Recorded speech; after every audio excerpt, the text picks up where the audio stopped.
What in the world? What is happening?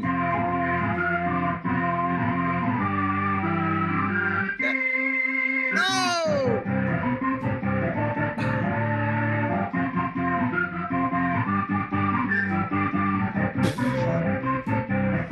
I messed the whole That's his thing elbow, up. kids. It's gone completely off the rails. Hello again, friends. You're shouting. There we go. And welcome back to another edition of Jim Cornette's Drive Thru right here. Wherever you are, wherever I am, wherever he may be. Well, he's in Louisville, Kentucky. I'm your host, the great Brian Last. And here he is because it's going so well so far. The leader of the cult of Cornette, Mr. Professionalism himself, Jim Cornette. Just pitch it right on over here, Brian, because we'll just take it and run with it from this point forward. Were you having some type of seizure there? Were you playing the keyboard with the backs of your wrists? Were you epilepticing in some fashion? I don't know if that's how you verb that. Well, it just depends on which verb you're wanting to verb. You know, Elton John, Billy Joel, Mozart, whoever it may be, every now and then they just mess up. They just need a retake, but I decided we should just plow through and move on with the show. Ladies and gentlemen, that's the first time those English words have been said in that order together. Elton John, Billy Joel, Mozart, they all mess up. First time ever in the history of mankind. That's what you get on this program here, ladies and gentlemen. I don't know what else you're going to get out of it today. The host is, are you tippling? Brian Lance, are you imbibing here? What did you just? I'm not. The Willie's Remedies in the other room, but I'm talking Billy Preston, Chico Marx. I'm talking Jimmy Smith. It's a different energy. It's a different energy that us masters bring to the table, and if every now and then we flub, the flub itself is genius. How about the killer Jerry Lee? The stuff of him before he got really old and didn't give a shit and was possibly imbibing on a regular basis. But the stuff in the 60s, he was so practiced. He was flawless. He made the shit up as he went along, and the way that he sang the song, he never did the same thing twice. And it sounded good every time. He could play the piano effortlessly without looking at it. And in his whole life and legacy went he murdered a bunch of women, which made people forget about marrying his teenage cousin. Well, you can't follow a shooting with a stabbing. You got to keep going up and up. Did the cousin ever have really anything bad to say about him? I don't know. I haven't seen too many interviews with Myra Gale. I think that was her name. It's been poor Myra. It's been so long since I read the book, but I think later on the ones that weren't around to say anything bad are the ones that probably have had the bad stuff to say about him. His nickname was the Killer, so he killed a bunch of people. I would say my favorite story allegedly from that amazing Nick Tosh's biography, Hellfire. The best story. The book begins with him showing up at Graceland. True story. Yeah, like the middle of the night, just shooting off his gun because he wanted to prove to Elvis he was the king of Memphis and of rock and roll. But he couldn't get past the gates at Graceland. And can you imagine if you're like the guy Elvis is scared of? Like, oh, fuck, it's Jerry Lee Lewis pulling up again. I don't know if the king was down in the jungle room, I don't know whether he would have been alerted to this whole thing till after it was over with. I can't remember, Elvis was or was not home at the time? Because Jerry Lee didn't know either way. I'm trying to remember the story. Keep that man away from my teenage bride. And then they parked his plane across the street and charged you $1 to go. Me and Big Bubba Rogers and Bobby Eaton and Stan Lane went to see Elvis's plane in Graceland one day. We didn't go in the building at that day because we didn't have time, but we went and saw the fucking plane. I've never been there. I didn't know about that. They have his plane on the property? Well, many years ago, like in the fucking late 80s or whatever this was, Graceland is a beautiful estate in Memphis, but it's not what you would imagine a billionaire would live in, which Elvis wasn't at the time, but like the biggest star in the world, but it's a beautiful place. But it's on Elvis Presley Boulevard, which I can't remember what it was renamed from, but it's a commercial strip of road going through Memphis these days, or not through, it is suburban Memphis. And across the street, they had a gift shop, an Elvis gift shop, and it was a big parking lot where they parked the fucking plane. He had the TCB lightning bolt plane, and you got to go up the stairs and sit in Elvis's plane, and for however much it was. But got a handful of across the street from across the street from Graceland was a big parking lot, a goddamn tacky gift shop. It is a 4-lane highway, people whizzing both ways. And so it wasn't like he lived in this gated community. It grew up around him, obviously, since the time he had bought the place. How far was his house from the WMC studio?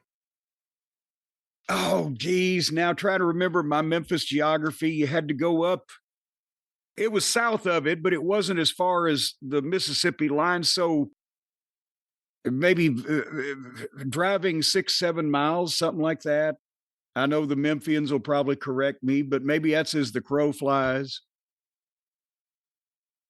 All right, the show's going great, like I said before. Well, I'm answering the questions why I thought you were leading somewhere, like with a famous story.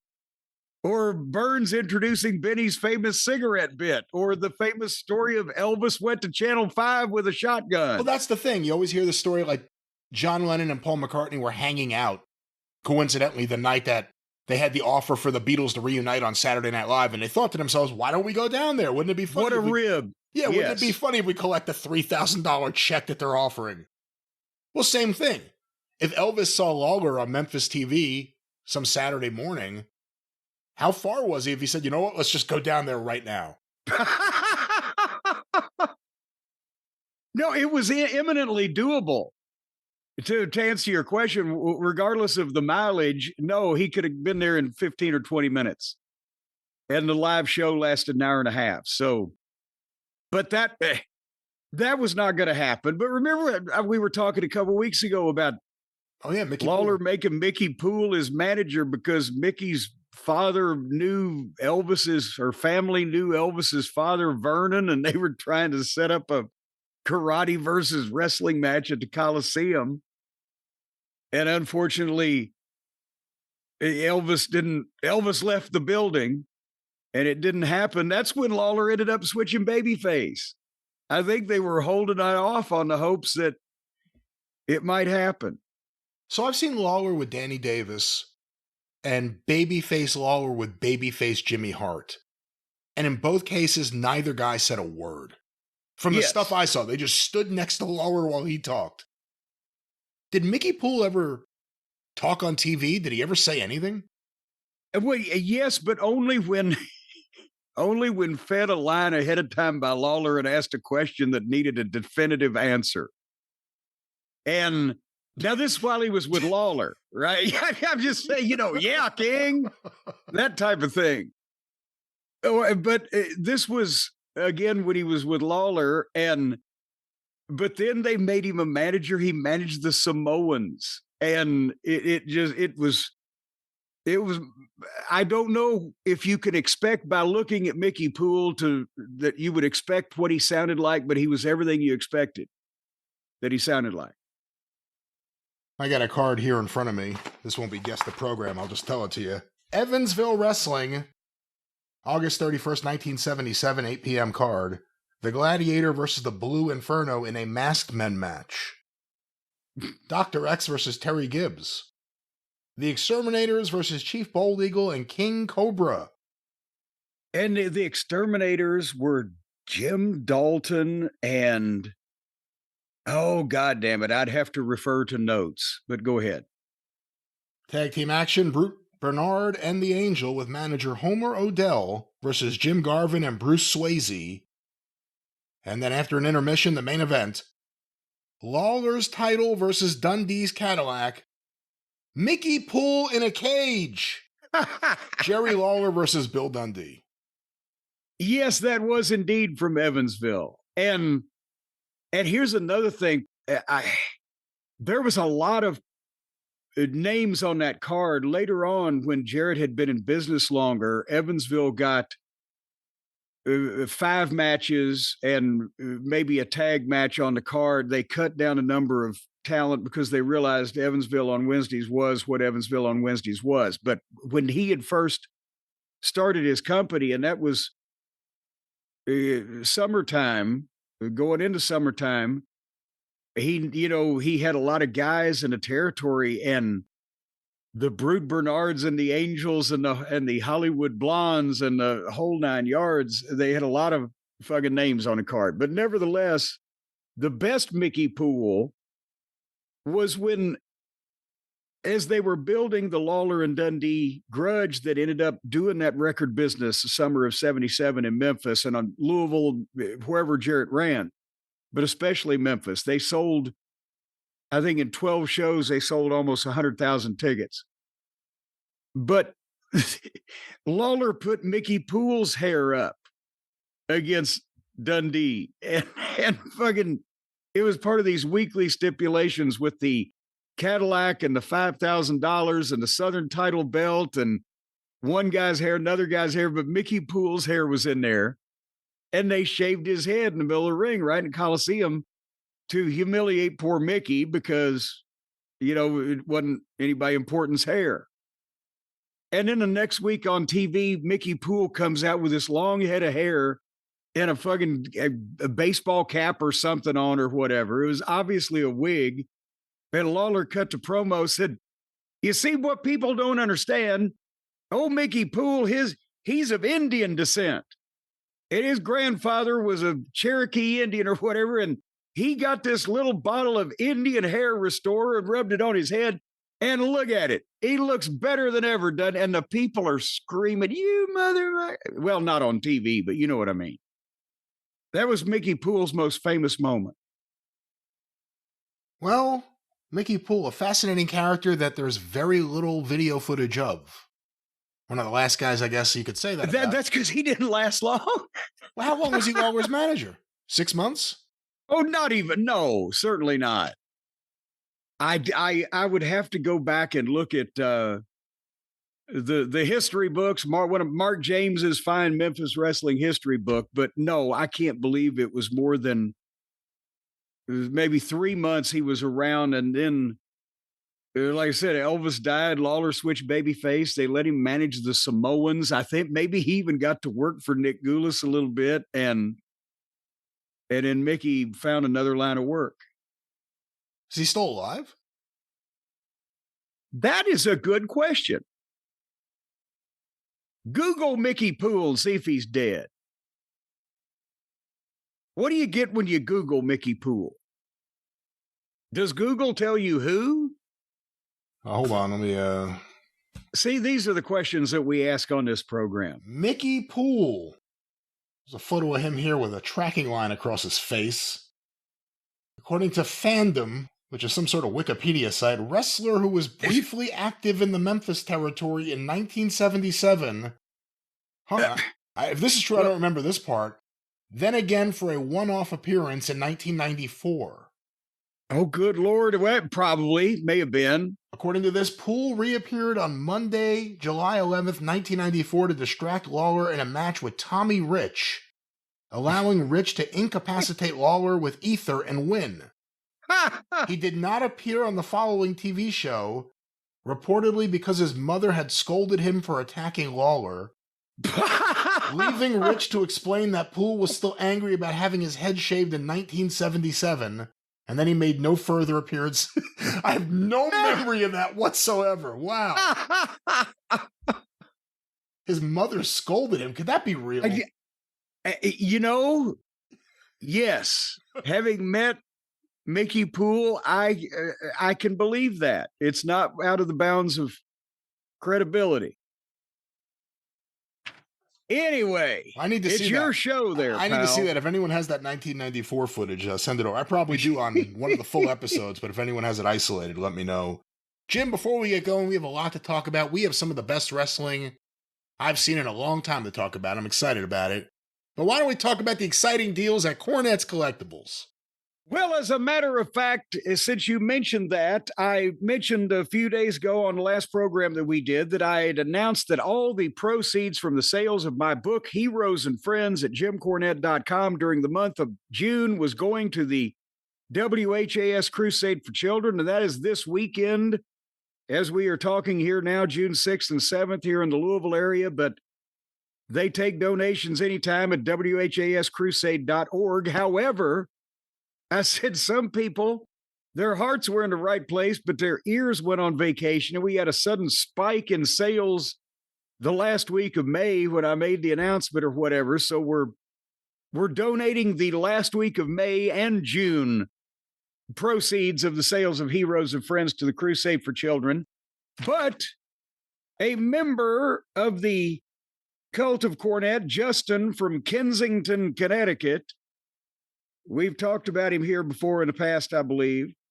He wrote me a letter and says he's already mailed, as a good Christian gentleman does, writes letters on paper and mails donations. He's already mailed his donation for this year, but he had a question and I wanted to answer it because now he's a paying customer, right? He's got cash in this. Yeah, you could say that. I don't know if I'd call him a customer. Well, you know what? I'm pimping myself out for the Crusade for Children. If you send them money, I'll do odd things. All right. I don't know any other way to describe it. But anyway, I'm answering an odd question from Justin, who's quite odd. He happened to be at Penn Station the other day, which, as you've mentioned recently, is on top of Madison Square Garden. No, under Madison Square Garden. Or on top. I guess it'd be hard. Well, now when they got the hovercraft that come in on top of this, they got it coming and going. It's around the area. And he was standing there looking at MSG, and he saw all of the major historic sporting events that have occurred. Ali versus Frazier, the 1970 NBA Finals, the 1994 Stanley Cup Finals, and of course, the first WrestleMania. He said, I'm struck by how you must have felt the first time you were in the world's most famous arena. Do you remember how you felt before your first MSG show? Has there ever been a time when you've been awestruck by the magnitude that some of these venues carry and the fact that you're backstage at a place that most people only dream of visiting? Was his question. And he gives his regards to you as well as Stacy and Hotchkiss. And I know I've told the story before, but as we have looked before we started recording, because I asked you about this, if I told this story, we couldn't find it on the YouTube channel, so you got to be an old fucker to remember me telling it, so you probably forgotten it, so I'll tell it again. But there was two times was supposed to be my first time in Madison Square Garden to begin with, which I'll start with, but my first time actually in Madison Square Garden, not just in the wrestling business, but as a human being, I was managing the WWF champion in the main event at WrestleMania, which some people find disturbingly ironic because I had never particularly had an opinion either way on working in Madison Square Garden to that point in time. It just happened that way. And it's like I wasn't nervous or anticipatory or, the first time I worked in the Mid-South Coliseum, I was shitting my pants.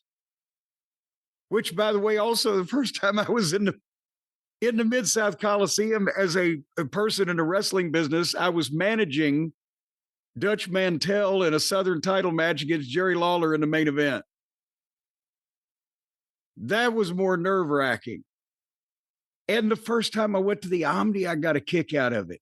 And to be honest, also the Greensboro Coliseum, because of the, just the magnitude of things that had gone on there in the Crockett territory.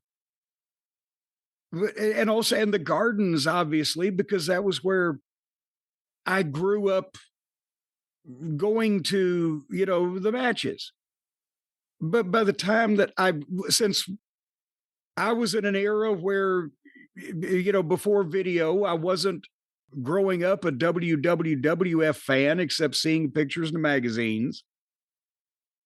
By the time that I got into business and there was ever a chance of me working in Madison Square Garden, I'd already goddamn worked in enough buildings that I was more worried about the parking. Does that make any sense, Brian? I've rambled on long enough. That makes sense.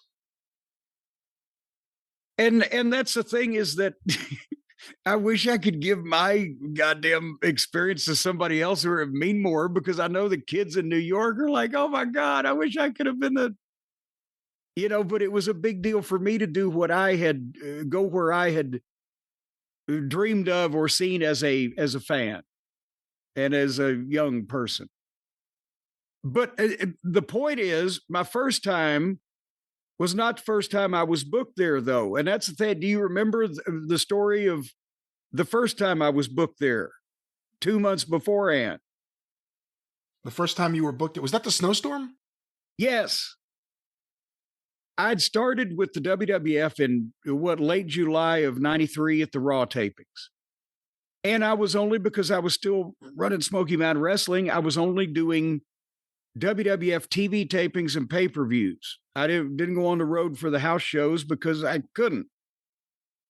So they had not done a TV taping or a pay-per-view in Madison Square Garden until 1994. They were doing a big house show with a Royal Rumble, and they wanted the bodies in the Royal Rumble and wanted me, because I was managing the bodies at the time also in both places. So we were booked on this big Madison Square Garden show. It was January of 94, whatever the date was. And we were all living in Knoxville at the time. And I was in Morristown, which is like 30 miles outside of Knoxville, you remember. And the Knoxville airport's on the southern side of Knoxville. Point being, we had a show the night before that we're supposed to leave the next day to fly up there, and they're calling for snow in Knoxville. Oh, fuck. So after whatever show that we goddamn had, I got a hotel room nearest the Knoxville airport that I could, because our flight was early in the morning. Snow was going to be overnight, blah, blah, blah. Tom and Jimmy, and that was the bodies at the time, was Tom and Pritchard and Jimmy Del Rey. Well, Tom has thought about Madison Square Garden quite often. And Jimmy Del Rey is thinking, what the fuck? He's only been out of the Florida Outlaws for 6 months when he's been a heavenly body, and he's booked in goddamn Madison Square Garden. So he's shitting. So they all either live close enough or they got hotel, whatever. But we all got to the airport that morning to go to this goddamn show. And there's like, in 1994, there's 3 gates in the Knoxville airport, and the fucking snow has already been coming down, and it's coming down worse. And we're sitting, and they're spraying that shit on the planes that supposedly de-ices them. And it looks to me like goddamn, redneck from Maynardville with a fucking fire hose. And I'm starting to get trepidatious, right? Because you know me and airplanes. So anyway, as it contend, they're delaying the flights. Some of them are canceled. Some of them are still just delayed. Ours is delayed. We're sitting there. Tom and Jimmy are, as you can imagine, thrilled, and I'm getting fucking more and more nervous. And they're still milking us that our plane's going to go, but this weather looks miserable outside and nothing else is happening. And I reached my breaking point. If this fucking plane goes, I don't need to be on it. So I told Tom and Jimmy, I said, look here. I said, I'm going home while I can still get home to Morristown. I said, if this plane takes off and you get there, just tell them you never saw me. And I'll take the heat. I'll figure out, oh my God, I'm stuck on the side of the road. Whatever the fuck. You guys just go on. But if it gets fucking canceled, call me and I'll call the office for all of them. You call me at home and I hope I'll be there. And as I recall, normally what would have taken me about 45 minutes in those days took me like an hour and 45 minutes. And I got in a fucking house, and I think they sat there another 2 hours and it was canceled. So they didn't make it either. But that was the first time we were supposed to be there. So technically I wouldn't have the record that I have if I'd have made that booking, but I wasn't about to get on that fucking plane, whether it left or not. And then the debut was WrestleMania 10, because that was the next time they ran Madison Square Garden. And the bodies were in the opening dark match, and I managed Yokozuna in the double title Zabada. So actually, I was on first, in the middle, and last. They spread me out quite thin over the course of the night. And that was, again, it was wonderful to be in Madison Square Garden where Ali fought Frazier, but to get there, we flew into whatever fucking airport that they had us flying to. I don't even think it was Newark. I think it was like LaGuardia, whatever. And we had to rent a car, and because we were on the loop, the next day we were going to Poughkeepsie or where for Raw, and the next day we were going for the syndicated taping, like in Glen Falls or whatever. So we had to have a car, so we drive down and find fucking the hotel that they've got us at. What are the Brian? I can't remember the name of it. You might even know, but WrestleMania 94. It was a hotel in downtown New York that wasn't a major fucking chain. I don't know. Well, that's where they put us. I don't fucking know. Because we get there, we check in, and we see there's no place to fucking park anywhere around this goddamn place. And maybe they were picking our hotels up at the time, so maybe they stuck us somewhere different. We get to the Garden, and we've already been smartened up. We got to park across the street for $20. What's that in today's money? Like $60.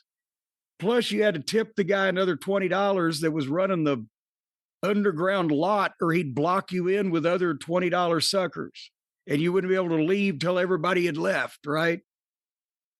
So then we get in the fucking building, and by the time we go through all that shit, I walked out there and it was very impressive, but so was every other 20,000 seat building I'd been in at that point. I was stressed the fuck out and didn't really have time for any joy to sink in. And then by the time that we got out of there that night and got back to our hotel, there was plenty of places to park right there next to the hotel. And I asked two grown adult men that were with me, you see a goddamn sign anywhere around this son of a bitch that says no parking? How is this too good to be true? We can park right next to our hotel on the street in New York. It's Sunday night. Maybe they've all got the night off. So we parked the car there, and the next morning, I get up and the goddamn car's gone. And the people at the front desk told me, yeah, they towed it. Well, why didn't you call me and tell me? I was pounding the desk so hard my watch fucking band broke, and the watch flew across the desk, and Jimmy Del Rey goes and scrambles and picks it up, and I almost threw it back at him. Apparently, and Brian, can you testify to this, that for some reason in one city in the country or possibly the world, New York City, there are not signs that say no parking. There are signs that say no standing. Well, there's both. There's both. But not together. Sometimes it's no parking then, and sometimes it's no standing. Well, because parking means you actually leave your car there and take off, but standing would be just idling there waiting for someone. Well, we weren't. We parked and left. Well, we should have been good. If you can't stand, you certainly can't park. That's a no-no. The point I was making at the time was we weren't standing. We were parking. If a person stands, a car parks. We weren't standing in the fucking street. There was a space there and we were parking in it. Who says no standing when they mean no parking? So then we had to get a cab to go to the fucking place that they tow the cars. And we got there probably midnight, 12:30, maybe in the morning, right? And we're trying to leave at 10 o'clock. They had put 6 parking tickets on the goddamn windshield by the time that they towed the thing before 10 o'clock. What is with these people up there? Well, it's a racket. It's a way to generate revenue. It's a complete racket. How many times in your life, because you've rented so many cars, have you had a rental car towed? That one.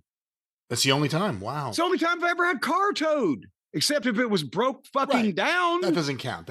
No, that's the one and only time that anybody has ever towed one of my fucking vehicles any fucking where against my will. And we had to take a cab to that place to get it and then pay whatever the fuck. And then I took those tickets, and as I fucking exited the lot, fucking deposited them in their fucking garbage can because I wasn't coming back to that fucking place. And off we went to goddamn TV. So by now we're late, and that was before cell phones, but we had a number. I don't remember. It was on the booking sheet. They give you the building numbers in those days or whatever. We'd called the office, relayed the message, whatever it was. And when we got there, that's when fucking Vince and Bruce and Pat and those jolly jokers had stopped at like a truck stop to get gas or whatever on the way to Poughkeepsie and bought a little toy truck at the gimmick aisle and put tape on it, a New York City tow truck, no standing, fine for parking, and set it at my goddamn place when I got to the production meeting. Anyway, so I didn't really have time to enjoy my goddamn first experience because my nerves were racked from having come up to New York, into Manhattan, gotten into the garden, gotten out of the garden, gotten back in possession of our fucking vehicle, and goddamn gone on. Were you happy with your WrestleMania 10 later Night of Legends tuxedo? I was happy. I was probably happiest with the outfit than I was anything that happened that night. Although getting to do a little deal with Piper, but remember when Luger hit me and I wound up for my big WrestleMania bump, and I was going to take a bump like Lawler punched me in Memphis, and instead he gave me the little Luger shot on the bicep, punched my left fucking arm. I was like, oh geez, and I took the bump anyway. I should have known. One thing the package couldn't do was throw a punch. Well, that was Jim's Madison Square Garden debut, and again, that WrestleMania, the Heavenly Bodies Dark match, Yokozuna versus Lex Luger, where Mr. Perfect is the guest referee, where he turns on Luger, and then, of course, Bret Hart and Yokozuna with Roddy Piper as the referee. So you main evented. You were part of the main event for WrestleMania 10, the big anniversary. That in hindsight, obviously, it wasn't all misery as I just described. The biggest thrill for me was getting to work with Piper and doing something with Roddy in the Garden. That was the highlight of the night. It wasn't all misery, and I shouldn't give people more ammunition that I'm the most miserable son of a bitch on the planet. But boy, back in the days when I was young and had that much energy. Well, Jim, of course, perhaps one of the reasons you were so cranky was you were on the road. You didn't have the right food. You didn't have the right meal. You didn't have something prepared by a chef to give That's important. To give you all the healthy options that you need, the protein you need, and of course that deliciousness is delivered. This is awful grammar by our friends at Factor. The deliciosity that you will be delivered to forthwith and hastewise. No, folks, I'll tell you in English. Here's the thing. We didn't have back in those days, in our hurry scurry lives, we didn't have today's modern conveniences, and we didn't have Factor. And together that adds up to you don't have to starve to death while you're on the road or at home if you're busy. Because now you got microwave ovens. Try to find a microwave oven at a hotel back in 1994, Brian. I'd double dog dare you. But now they're all over the place. And of course, they're in your own home. As a matter of fact, every day when you microwave yourself in your own home, you're exposing yourself to massive amounts of radiation that could cause mutation. So why not have a delicious meal while you're doing it? Because the Factor meals are ready in 2 minutes, and it's not just some kind of truck stop microwave slop. This is Factor meals that are crafted with functional ingredients like lean proteins, colorful veggies, whole foods, healthy fats. And I'll have you know, no sawdust, Brian. You know, that's a big ingredient in like some of these country places, the sawmill gravy, based with sawdust. No sawdust with Factor. No sawdust, no mildew. Fresh, never frozen. That's why, see, you get the mildew when it thaws out. Over 100 get mildew. I just said there's no mildew, not you'll get it. That's why I'm saying it's fresh, never frozen, because you get the mildew when the shit thaws out. Not this. When you say not shit, this, you have to specify what shit is and what it isn't. Oh, I'm talking about the good shit, not the bad shit. The bad shit will give you mildew. The good shit, no mildew. See, you don't want just soggy shit that's hanging out on your front porch de-thawing. You'll get mildew, but you got the fresh, never frozen stuff with Factor. The 100 rotating weekly meals, they're spinning right now. Globally inspired flavors. The newly launched, just freshly launched. See, everything's fresh. Ready to eat salads with vibrant ingredients like the elote corn and the miso edamame. See, well, your mommy. Edamame. Well, what did you do to her? And who's mommy? The name of the food, which you may or may not have ever seen or had, is edamame. Ah, well, see, I like the filet with that garlic parm shrimp, but that's just me. But they've got 70 plus add-ons to round out your nutrition. Folks, you can just stay away from all of the steroids and the testosterosity and eat good, fresh, never frozen Factor meals. Try the salmon. And right now, say again? Try the salmon. And try the salmon, because Brian has a deal. He's got 10% of the salmon population. Hey, let's not reveal things. You had to buy half of Alaska to get that. Head to factormeals.com right now. Factor, Factor. See, I want to make sure everybody knows how to spell this. Thank you. Factormeals.com/JCE50 off. That's the code. You're going to get 50% off and free daily greens per box.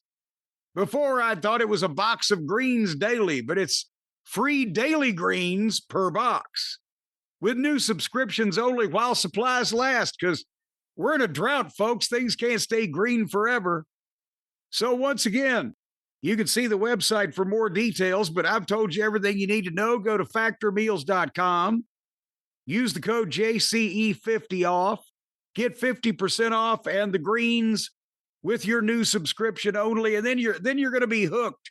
And you're going to want more Factor meals from more different globally inspired places like Cucamonga and Sao Paulo and Wartburg. They're taking inspiration from everyone, ladies and gentlemen, and you can be a part of it. Just tell them where you live, and they'll inspire your flavors. Once again, they have great meals, and you can get one today. Sign up. We have a great deal for the listeners, Jim. 50% off and free daily greens. Once again, factormeals.com/JCE50 off. That's the one. For a great deal. And great food. Great food. We love it here. factor. Well, and if it's cheap, and really, who cares? Even if it wasn't any good, if you get it half off, how good does it need to be? Just stick it in your mouth and don't complain. There's people fucking hungry. Cheap price, not cheap quality of food. Top quality food made by top quality chefs. Get it today, once again. Yeah, for a cheap price. Once half again, off. That's what I'm saying. factormeals.com/JCE50 off.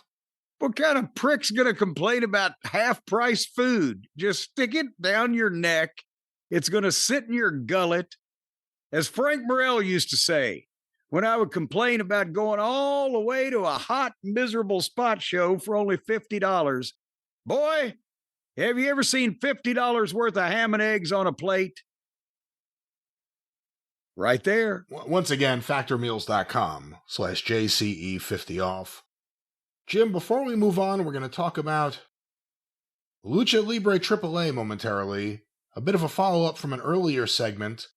I have something here from the Wrestling Classics message board from 2008, posted by the late Scott Bowden, my former podcast partner on the Kentucky Fried Wrestling podcast, about Mickey Poole. Here's what he wrote.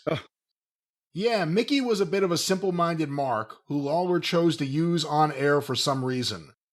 It always amazed me that guys like Lawler and Eddie Gilbert surrounded themselves with the goofiest hangers-on to do their bidding. Hey, wait, I manage both of those guys. Maybe I need to take a look in the mirror. I was working as a manager in Memphis when Mickey showed up out of the blue backstage at the Coliseum in 1994. Lawler hadn't seen or talked to him in years. So, of course, they decided to use him in the main event. Yes, I'm telling you. Sometimes they would figure out what was going to go on in the main event about 15 minutes before it went to the ring.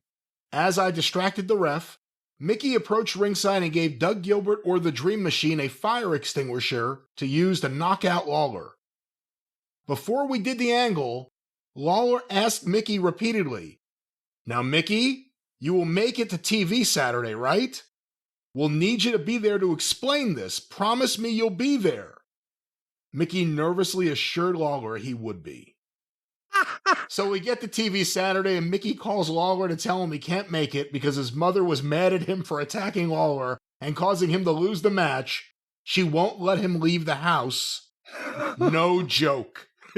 So there it is. What a great return to wrestling that is for Mickey Poole. Oh, my God. I'm telling you. The idea of a heel not being able to get to TV because their mom is blocking the door is the funniest thing ever. Well, now, but hold on a second. You're not getting out of this house to go to TV. Because also do the math. Mickey Poole was at least in his early 20s in 1977. So in 1994, he would have been a 40-year-old man. But probably still living at home and being possibly cared for by his mother, who apparently was a little slow on the uptake, that 17 years beforehand, her son had been in the wrestling business and she still didn't know it was a work. Hey, Mickey, we haven't seen you in almost 20 years. You want to be in the main event tonight? That's crazy. I'm telling you. The king loved to do shit on the fly. I found in my files one of his TV formats that literally, it's not in his handwriting. Literally, I think it's Jimmy Hart's, but he would literally come to TV and get there. You know, we went on the air live at 11. He might be there at 10 or so. And he'd go sit in that little office, the bathroom that they used as a booking room. And he would either produce a piece of paper with the handwritten show, or elsewise he'd just look at some shit and dictate it to Jimmy Hart, who'd write it down segment by segment. My format just has segment 1, so-and-so versus so-and-so, interview desk, break, seg 2, no times, anything. That's what we had on the wall. And we went on and did a live TV show in front of 300,000 people for an hour and a half with sometimes that preparation. And Dundee would come in with everything written down, you know, again, not typed or anything, but at least it'd be written down. But Lawler would make it up sometime. And that's why sometimes they'd have segment 2 in the room with Lawler, him telling them what they should do while segment 1 was in the ring on live television. Anyhow. Well, that's the Mickey Poole update. Yeah, maybe we can get him to return to wrestling sometime soon. Jim, let's talk about AAA, Lucha Libre AAA. They just had their big event on Friday, and I called you, and I raved about this to you probably more than I have maybe anything in recent memory. And a lot of the listeners felt the same way. They were dying to hear what you thought. So let's talk about the mask versus mask match and anything else you watched on this 2-hour episode of AAA. Well, first of all, you ranted and raved, as a matter of fact, unlike anything I've heard in quite some time. And to not to ruin anybody's suspense, no, I'm not going to take the piss out of this thing. It was great, and we'll talk about the reasons why it was great, but to just not bury the lead there, a part of it was the atmosphere. Part of it was the crowd being incredibly hot because they've been able to protect the business in Mexico, not necessarily from people knowing that it's work or that, shallow understanding or whatever, but they've been able to protect the business from the people who just want to go to watch people fall through furniture or see stars enter. They still have wrestling fans that like to get into the fucking wrestling match. And so part of that was the atmosphere was this, but also these guys being turned loose to be the athletes they can be and to show how they will do it if they're being featured and can simulate a goddamn fight, athletic contest, mixture of the two, however you want it, instead of doing the goddamn, all we get in the United States these days is either the WWE big match, big show, big star style of, okay, we're going to do some shit for a while, and then we're going to have a bunch of carefully planned stunts and falls and furniture breaks and everything where you'll get a 10-minute stretch where they'll do 30 or 45 seconds of action culminating in one of the stunts, and then they'll sell for a minute and a half. You know what I'm talking about, Brian. With they make up for people who say that modern wrestling they don't sell by selling, but classic wrestling matches did not have multiple periods where both guys were selling down immobile with nothing going on for a minute at a time. Did they? Did I just miss it? No, this was a different pace. This was a different feel, different atmosphere. And I'll say it here at the top because, I thought one of the refreshing things about this, and Lucha Libre in general, and AAA traditionally, there's a lot of silly things. Dwarfs in furry outfits or just crazy stuff. But everything I saw in this 2-hour episode, specifically the main event, was treated seriously. And that's the thing that's a fan like me is always complaining about. And what this main event was exactly the kind of wrestling I still want.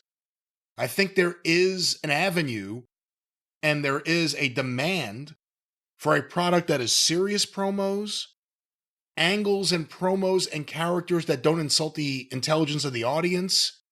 If comedy happens, there are ways, and you've explained it so many times in the past, you could do funny things on shows without it being comedy, without it being written by someone. Hey, let's do a funny segment. Or silly. And you have to be committed to what you're doing. We've seen Gable and Ludwig Kaiser as themselves and specifically as these characters on WWE Raw. It was never played seriously. Never once. No. And then you see the reaction here on this show. This is exactly the thing that wrestling fans like me are screaming for. Big main events that are treated seriously, that are booked well. I wasn't crazy. I thought Corey Graves did a phenomenal job. And I even said that they should just have him do AAA by himself like Gordon Soley would.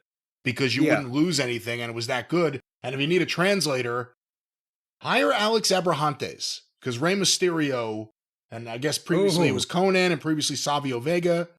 But Rey Mysterio wasn't the guy. Rey Mysterio was a perfect example that just because you can speak the language and have knowledge of the product doesn't mean that you're an announcer. And JBL, who I've never been a fan of, but specifically here, what bothered me was he was introducing a slight comedy element and playing along with almost like a Raw commentator more than the way Corey Graves was playing. Yeah, he was trying to take up for the heel too much, and it was obviously because that's what you're supposed to do, and this was so much more of a serious issue otherwise. When he took the mask off and he goes, "That's Chad Gable." I'm sorry, that was unnecessary. It's a serious moment. The whole thing's being played seriously. JBL took it, I shouldn't say he took it down a notch, because it was that good, he didn't. But he wasn't needed and he didn't help. Corey Graves did just a spectacular job. But now we're just, I don't know if we're just talking about the main event now or what we want to talk about. Well, that's what I was saying, is that they didn't do the traditional WWE big match style of working these stunts and then selling forever. And it just because they kept a pace up of a fight. I said that was more like wrestling than what we see today. And the easy way that they didn't have to sell forever was they didn't do a bunch of goddamn big things that they should sell forever from early in the match. They built, but it was more of a struggle still than a stunt show. They did their stunts, but it didn't overwhelm the thing. And they also didn't do what you get in AEW or the indie minded wrestling of the world, where they just do every goddamn move like they're in a video game and don't sell any of it and don't fucking register any damage from that later on when they're up and doing other things. They didn't do that either. They had a fight and they threw each other around and they did enough, but it was aggressive action with a crowd that definitely wanted to cheer one guy and boo the other guy. And they're athletic and their cardio's off the charts and their shit looked good. And that's, again, this is just, maybe it's just if you're inside the United States border and under the control of either the evil Stamford TKO empire or the billionaire boy child from the Sunshine State, you can't just have logical, sensible wrestling with guys that can work.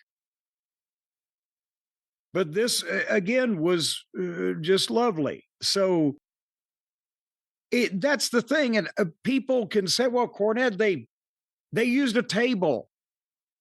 Yeah, a ridiculously short table, by the way. Did you see the table? But I did see. Was it 5 or 6 feet? It was shorter than usual. It had to be like a 5-foot table. And the only thing I can think is that they don't have, and sounds silly, but they don't have big tables in Mexico readily available. And this, my God, 10 years ago, easily more, when I was at some indie show.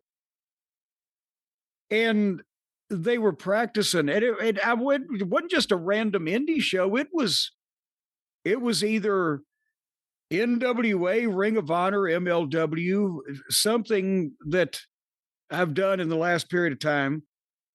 They had doors. They had doors from Home Depot with holes for the knob and the pattern on the door, just raw wood, unfinished underneath the ring. I said, what is happening? And they said, well, they don't have the good tables that you can break at Home Depot anymore. They're not selling them, or they only got the short ones, 6 feet or what, so we got doors. I said, well, why would unfinished doors be under the ring? Tables is a stretch, but it's well, we got to have the doors because we go through them. It's like they have to go through something. But they did one bump through a table, and with the magnitude of this match, I'll give them that. And it nearly killed themselves, but maybe they only had one little table, so maybe that was a blessing in disguise. But there wasn't bullshit furniture. There wasn't the walk fighting, just the fake fucking walk fighting around the arena to give people the impression you're out of control and it's wild. They went for the mass because that was the stipulation, and they worked it, and the people understood it. And Gable was able to get tons of heat on Kaiser and just beat the shit out of him. And yes, they were on the floor for quite a period of time, but this, as the big main event blow off, no disqualification, etc., they could be on the floor because they made it work. They weren't wandering around the floor while somebody sells being run into the stairs, while they arrange furniture or clean off the desk for their next stunt. It kept going. There was a struggle to this. And did you notice the AAA ring makes noise like a real wrestling ring and has bounce instead of the fucking WWE rings that they still haven't got right? You could hear it a mile away when they stomp the foot. It sounds like somebody hitting a tin barn with a sledgehammer. Did you notice, Brian? It makes the bumps.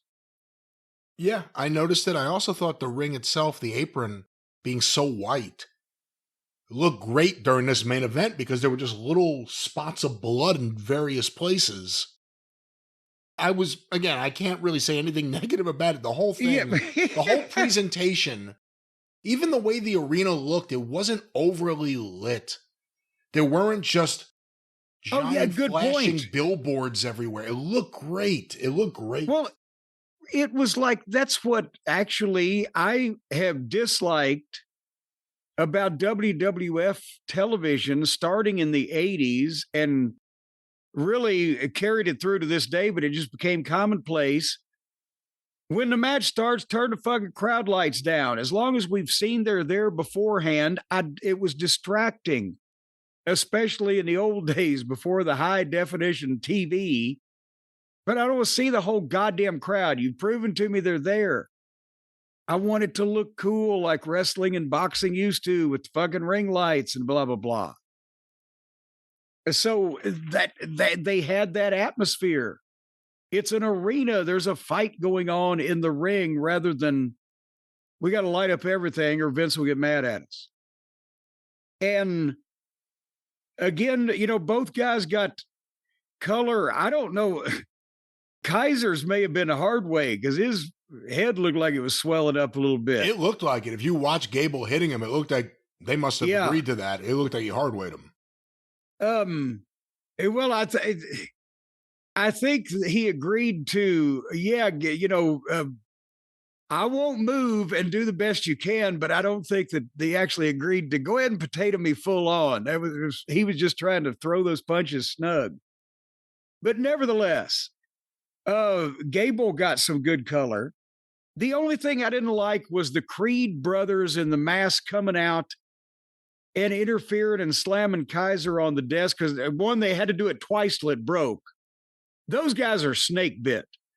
Remember when everybody said, oh my God, the Creed brothers, they're amazing, they're incredible, they're going to be the next generation. And I said, these fucking guys are the shits. Who was right in that assessment 3 years ago or whatever that was, Brian? Or let me ask you another question. What have the Creed brothers done lately besides take 2 tries to throw Kaiser through the desk? Again, I never thought they were as impressive as some people made them out to be. I think it was a lot of wishful thinking from people who saw a brother tag team in NXT that didn't have a gimmick. With that said, obviously the table spot was an issue, but considering this was the big blow-off, I think I've already said that. They had to be there. New material. They had to be there. They've been in it. Yeah, okay. So but they fought off. So they weren't there for very long, but it interrupted. But it got the other guys. But it got the other guys also involved briefly, and you got to see them do something. That's what I'm saying. And then they fought off with the babyface and the heel stooges, but it interrupted these guys' flow here. But nevertheless, they went on, and a red-haired guy hit Gable with a guitar. I'm not sure what was going on there. It's all part of the story. That was one of my favorite parts of the match, actually. That's Pimpinella, who's one of the Exoticos, I believe. Hopefully they still use that term, and I'm not offending anyone.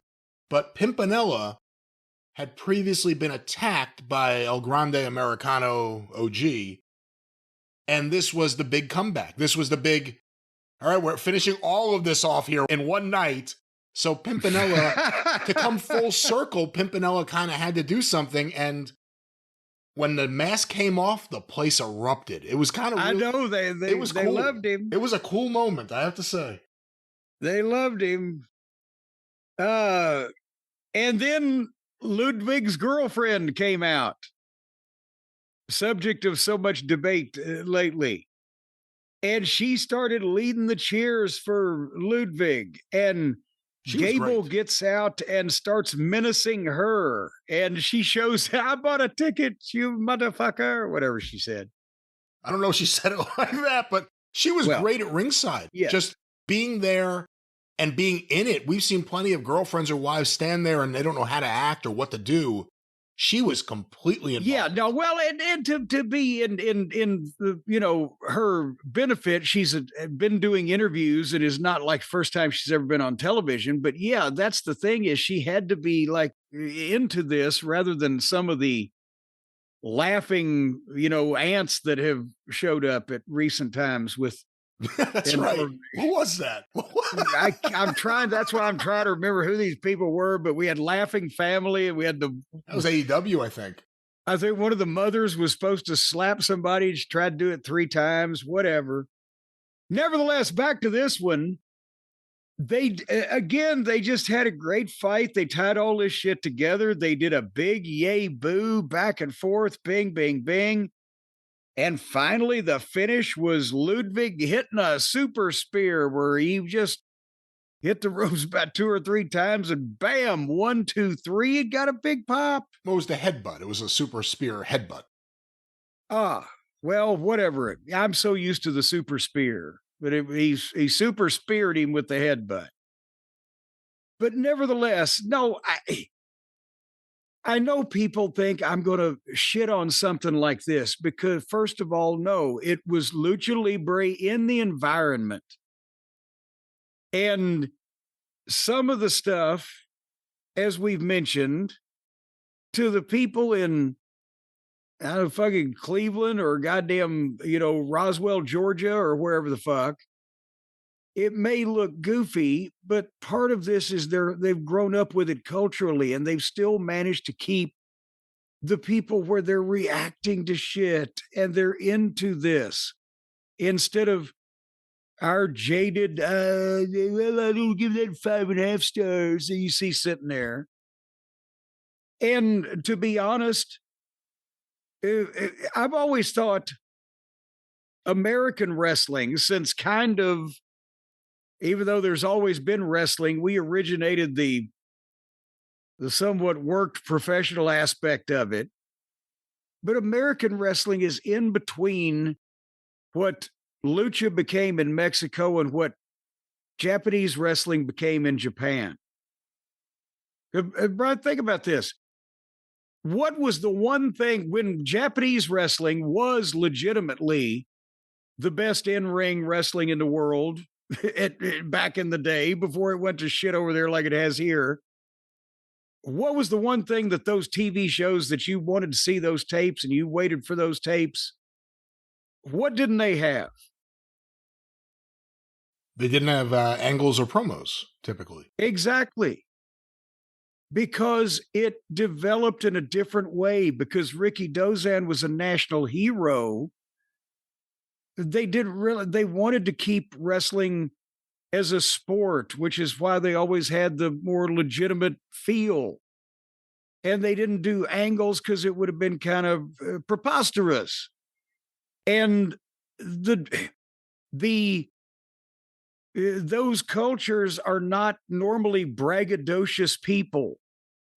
It wasn't about trash talking. It wasn't about a bunch of fucking loudmouth Americans mouthing off at each other before they have a fight. It was all about, we bow to you and do the Japanese kata before we begin our martial arts, whatever the fuck. So it evolved that way, and it was straight laced. So they had the best in-ring wrestling, and when all of their guys were top athletes and were trained to be serious badass workers, and they had the pick of all the top talent in America, that was where you went to see the matches.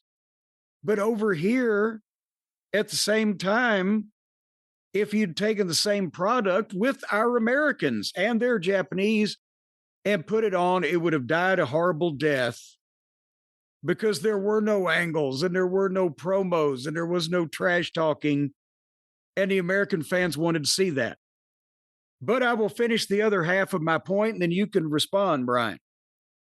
Lucha evolved as part of the colorful pageantry of the culture, and you go back to the fucking cave drawings of ancient Mayans with elaborate headdresses, and it became, instead of Ricky Dozan being the hero of the country that saved him from the evil Americans after the war, it was the masked superhero thing with the color and the pomp and the pageantry. And they developed the style that they developed, honestly, as much as anything else, the rolling, flowing type of thing, because they were working in fucking concrete boxing rings. And that became the thing that was accepted in Mexico and in the South American countries, or Lucha Titanas del Ring in Argentina, whatever. And if you do any of those things out of their normal culture, it doesn't really get over to the population as much as it gets over to the goddamn talent that likes it and is doing it. Does that make sense to you? I think so. Also, it's important to note that as crazy as some of those things are, you see Titanas in a ring, and what Martin Cardagian put out there was as gimmicky as anything you've ever seen. It was Vince McMahon on steroids. Imagine what that means. Yeah. But they again, I go back to they still played it straight. They played it straight on the show. It wasn't like after a match, all right, well, that was silly. That clearly wasn't a mummy. Let's talk about something else over here.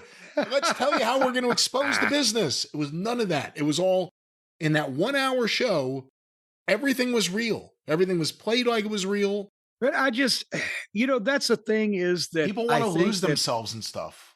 Yes. Especially the Americans and the American wrestling fans, but the American wrestling talent and the American wrestling promotions, TKO, because they don't give a shit. They're going to do what they continue to do. And Tony Khan, because he's one of the niche wrestling fans that like that kind of thing. They think, we want all styles and everybody to get all styles.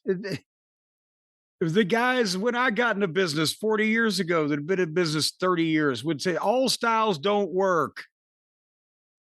And it's hard for some styles to work with other styles, and you end up with a fucking mess. How come all styles means the American style gets stomped out? Well, yes, we got to do everything from Japan, and let's take the flying from Mexico, the strong style from Japan, and the fucking furniture from the Indies and the Outlaws, and put that all together and just ignore that still the most successful pro wrestling ever was the style that was done in the United States from, say, the late 40s through the late 80s. Just to, You could have gimmicks, you could have wacky characters. My thing is, if you play it all serious, it all works. A lot of the people who I'm a big fan of from, let's say, the 80s, if they were in wrestling now, I don't know if I'd be as big a fan of them if they were on a modern day Raw or Dynamite, behaving the way modern wrestlers do. If you treat everything serious, funny things can happen within that, but it pays off. This AAA show, we didn't even talk about the post-match yet, Noche de los Grandes, was the best thing I've seen in forever. This was the best match I've seen all year. These guys deserve a ton of credit. Undertaker and Borash, apparently, deserve a ton of credit. This was the best thing in wrestling, and it was on YouTube for free. Well, and let's talk about the post-match, because Gable, then they came to the middle of the ring. Gable cut a promo with his mask still on, because they had a Spanish interpreter for the crowd, but it sounded like the crowd kind of knew, many of them knew the gist of what he was saying anyway. Yeah, they reacted to him before he was translated, so I think they did. But he said he put on the mask to beat all the luchadors that he hated and blah, blah, blah, but he learned all about the Mexican culture and the Mexican people and lucha, and now he has to say tonight he couldn't overcome the Mexican spirit.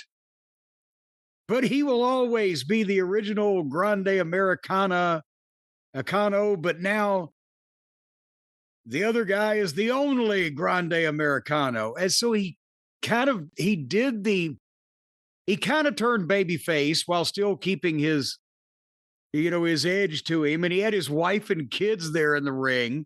Oh, his son. And then his son took off his mask when his dad took off his mask. Yes. And so, I mean, they were setting this up that, okay, we're going to soften this up. And he took the mask off and he said, "I'm Chad Gable from Minneapolis." Of course, the fans were already chanting Gable, Gable, because they knew, but that's the tradition. When someone is unmasked, they have to say their name and give their hometown and birth date. He gave some qualifications here, like I wrestled in the Olympics, et cetera, but the tradition is name, a hometown, and age, correct? I believe so. And see, that's something in lucha that, again, that was the deal in American wrestling in the days when masked wrestlers first became a thing. Is if any masked wrestler lost a match, it didn't have to be a mask match. If the masked wrestler got beat, he had to take his mask off so we'd see who he was. And then later on, as not only masked wrestlers got more prevalent, but also guys started working more regularly, and especially in the TV days when you were on TV, then you couldn't get away with having every masked man be undefeated till the end of their run. So then it became a thing that only when the mask was on the line would they have to unmask. But originally, back in the Green Shadow days of Pat Malone, whoever was unmasked they had to announce to the crowd, "This is so-and-so Brian Last from Long Island, and he's 23 years old," or the length of your time as a pro. Sometimes it was like he's a 12-year veteran. And that was, to me, more, again, cooler, because part of the unmasking process, even though everybody already knew who it was, that I always wanted to see as a kid was, who are those guys? When the Infernos got unmasked, or, whatever, I went, oh, who are they? Who are they? That's the big thing. And then they're made to admit who they are. That's the whole idea. It was basic pro wrestling at its core. This was the best of pro wrestling. This is exactly what pro wrestling could be. And it was a lucha match featuring two non-luchadors who became the most over guys in that company. The thing was great. His family standing there. And again, everyone played it serious. No one fucked up. No one did the wrong thing. And them walking out with him somberly. And then I don't know how much of the post-Metro Ludwig celebrating with the fans. And just, it's incredible. But see, now here's the thing. You've made a good point, neither Gable nor Kaiser is Hispanic. They're neither one an actual luchador. But they worked enough of the style with the athleticism and some of the dives of the moonsault. It translated, it worked. It wasn't what you'd see if you had Gory Guerrero facing El Santo. It was a pure lucha, and it wasn't with the other matches. And I didn't get a chance to yet peruse in any detail anything else on his show, because this was the main part, and those YouTube ads kept popping up. But the pure luchadors still work differently than these guys. But this shows that if you have a personality that is appealing to the lucha audience with the masks and the costumes and a personal issue that they can understand, that's a universal thing, personal issues, that two guys who one works American style and one at best you could say was trained on a European style can still have an athletic contest that gets over in that market. You've got to have elements of something to your presentation that will get over in the particular market. With the Japanese fans, they always like the big brawlers like Bruiser Brody and Stan Hansen. That got over to them. And the big Texans and, rough heels like that, or the fire-throwing Sheik. They like that thing for Baba, or the more shoot fighter, styles for Inoki. But those guys could get over without the people speaking the language because of the visual look. It's just when you try to bring something in, like, only a very small portion of the audience is going to get Okada in the United States when he brings no look, no personality, and not a earth-shattering performance in the ring.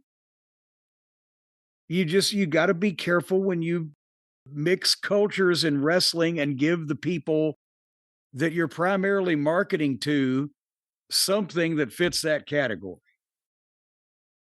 Well, again, we see a lot of quote unquote high quality wrestling nowadays. My argument is always you need the story, you need the emotion.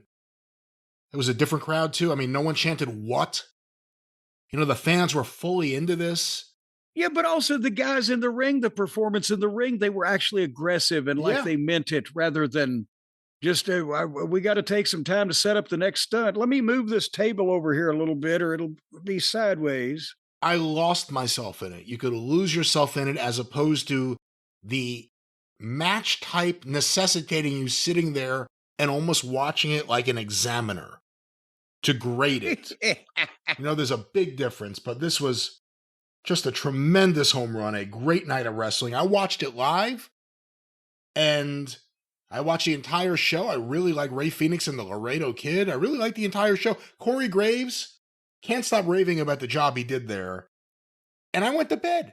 I think I said it to you after, when I called you. It was the first The next time day, you said, I went to sleep happy. I went to bed happy as a wrestling fan. I felt fulfilled. I saw a wonderful thing, and I was optimistic about pro wrestling. And it was a serious thing. I loved it. And then I went to sleep. And of course, Jim, to go to sleep, you need the right mattress.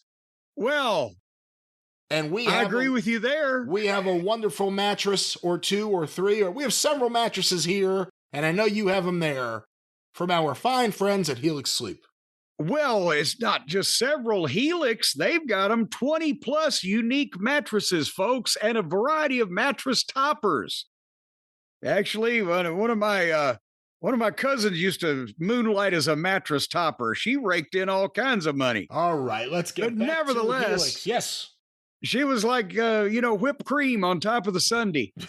Folks, right now, you may be sleeping in a biohazard. You're probably laying there in an old dirty mattress that, can you imagine all the skin flakes and all the times that you've farted in your sleep? You know, the average human being farts 37 times a day, Brian. Well, a lot of that could be when you're laying on that mattress. And who knows what other kinds of fluids have been spilled. And you might have a pet. And who knows what puppy's been doing while you sleeping. So therefore, I'd advise you to get up immediately, pour a can of gasoline on your mattress and set it on fire. Only after throwing it out in the backyard, or better yet, in your neighbor's side yard, because why let, anything happen to your house? Set it on fire and go to helixsleep.com, where you'll find a brand new mattress free of bodily fluids and unstained by animals, including a variety of your exes spilling their sauce all over it. Brian, can you imagine the average person should just go and take and stick their nose in their mattress and just take a big and just see what that smells like and think, do you want to lay with your face in that all night? Wouldn't you like to have a clean new mattress? You should. And you don't need, take our word for it. You want and need a clean mattress. Go ahead and snort a big line of your mattress right now, ladies and gentlemen. Let's not do that. But like I said at the top here, we trust Helix Sleep mattresses in my house for me and my kids. And I know you trust them in your house. Well, you can trust them because they come hermetically sealed.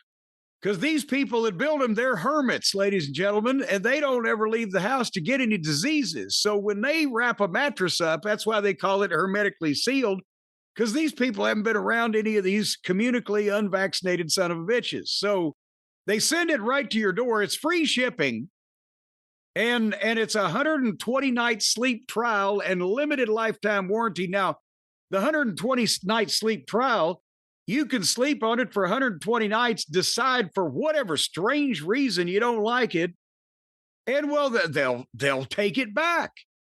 And they'll, I'm sure, send it on to some other sucker who'll probably like it better. But meanwhile, you're not at any risk, because that's the Happy with Helix guarantee. You can rest easy with seamless returns and exchanges. They offer a risk-free, customer-first experience designed to ensure that you are the hapless sucker that is happy with their fucking guarantee. And they have more awards than any other mattress brand. Brian, name another mattress brand that has won an award off the top of your head right now. See? You can't. No. You cannot name another one, because they win all the awards. Folks, right now, go to helixsleep.com/JCE, because the summer savings sale is now in effect. It's followed the Super Summer Sizzler series. And from June 1st to June the 11th, as I sit here and speak right now, you can get 20% off site-wide if you go to Helix. Get a small mattress for the kids. Get a medium mattress for the mother-in-law. Get a large mattress for you and however many wives you may have. Offer still good in Utah. And just equip the whole family. They've got them from small to medium to big, just like most of families. You got some small, some medium, some big. Once again, a mattress for everybody. Trusted by us. They can be trusted by you. Get a good night's sleep with Helix Sleep and a Helix Sleep mattress. One more time, Jim, that promo code for 20% off site-wide.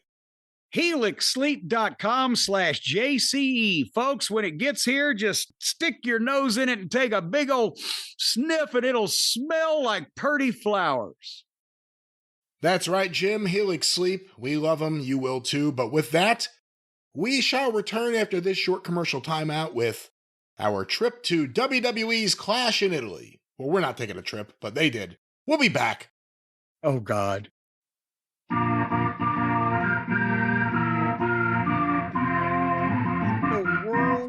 I'm just hitting all the wrong notes today. Ladies and gentlemen, we are back. We are back. That sounded like a four-toed sloth running across the keyboard. Well, just everything's going great. Yeah. Well, when it comes to bad grammar and bad music, let's head over to Italy. WWE's Clash in Italy. God damn, just It's not to their fault that they can't speak the English. No, we're talking about Clash in Italy in Torino, a wonderful city I have visited in the past. A beautiful, beautiful city. I used to know a guy that had one of their cars. Well, let's go to Turin, Italy, and talk about the Clash in Italy. The Gran Torino. I got it. Have you ever ridden one of those? You didn't. Nevertheless, boy, howdy. This again, for God's sake, we have a situation here where you watch a big show from one company and you can't hardly find the matches, and you watch a big show from the other company and you can't get the matches to end. But with Clash in Italy, they gave us 5 of them, and the 2 things that you would consider the main events, well, I guess 3. Obafemi and Brock Lesnar's in there, Jacob and Roman, but the WWE title, Gunther and Cody. I thought, well, that's going to be a good match. And it was a good TV match for about 11 minutes, and then Cody just beat him. Kind of out of nowhere. I mean, I hate to, again, spoil the result on this, but there wasn't much to talk about with Cody and Gunther past that. Did they just put it on the card because it was a title match and say, okay, you got 12 minutes, make it good, boys? What happened here? And now Cody's beat Gunther twice, beat him in Saudi Arabia too. Maybe their attitude is if Gunther loses on another continent, it doesn't matter in the States. I was surprised. Not that I expected Gunther to win or win the title here. And also not that would have been the worst thing. But I was surprised the way this went.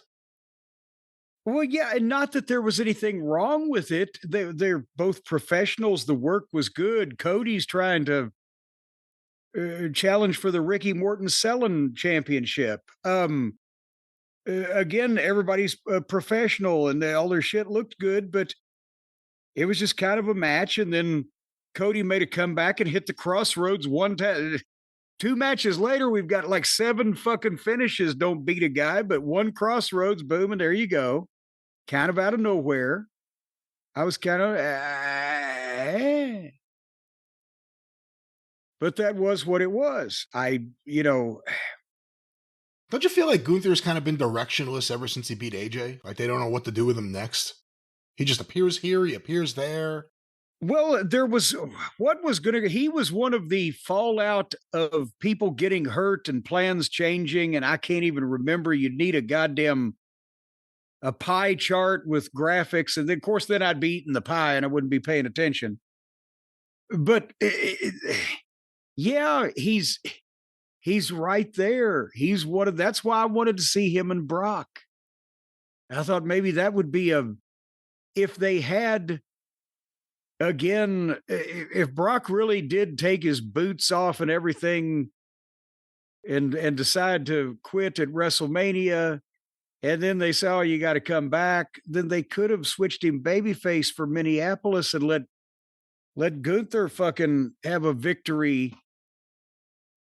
I don't like usually beating people in their hometown, but some way or another, Gunther needs a big win over a big guy to be really what he can be.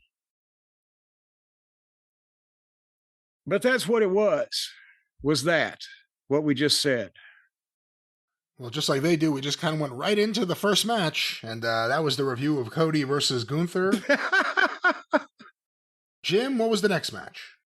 Well, and having said that, also I'll mention, same thing, the crowd, it's an international crowd. They were somewhat forgiving and they loved to sing, and they were excited that the show was in their area. The next match was Jade and Rhea Ripley.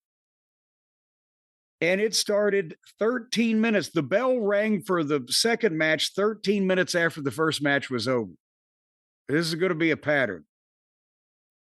And I don't even know if I want to critique this or not as a match. I think Jade started too late. She didn't know the product, and she didn't really learn anything in AEW. Kind of like she got the Hobbs principle. She looks great. She's got plenty of personality. It's all heel personality. She doesn't know how to act like a babyface because she's so seemingly enamored of herself, but as a heel, it works. She's not the worst ever, but I think she may be as good as she's going to get. Because, I mean, does she want to? How old is she now? Did we ever figure that out? I mean, we could look it up. I don't know if we ever looked it up. Hold on, I'll find out. Well, but the point is, at this point, she's been there for a couple of years now, and 33. Okay. She's independently wealthy, I guess, for what we're told. She's married to some big millionaire fucking basketball player. Baseball player, Brandon Phillips. Baseball player, really, whatever, really pro athlete. I wanted the Mets to get him for a while. He was a really good player.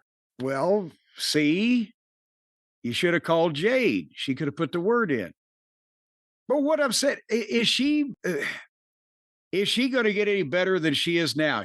I could understand in AEW because she was just coming out and doing the same 7 minutes every fucking so often. But now she's been in the program, et cetera, et cetera. She's like, especially a lot of the girls, but some of the guys, but a lot of the girls, if they haven't got instinctual product knowledge, it's athletic people doing athletic things, but there's no element of I'm wrestling you, I'm fighting you, it's hey, cooperation, boom, swing, reverse, duck. It's by the routine. And she's like a female version of one of the bodybuilders we got in the 80s when everybody was trying to copy the Road Warriors. I guess that's the closest description I can give.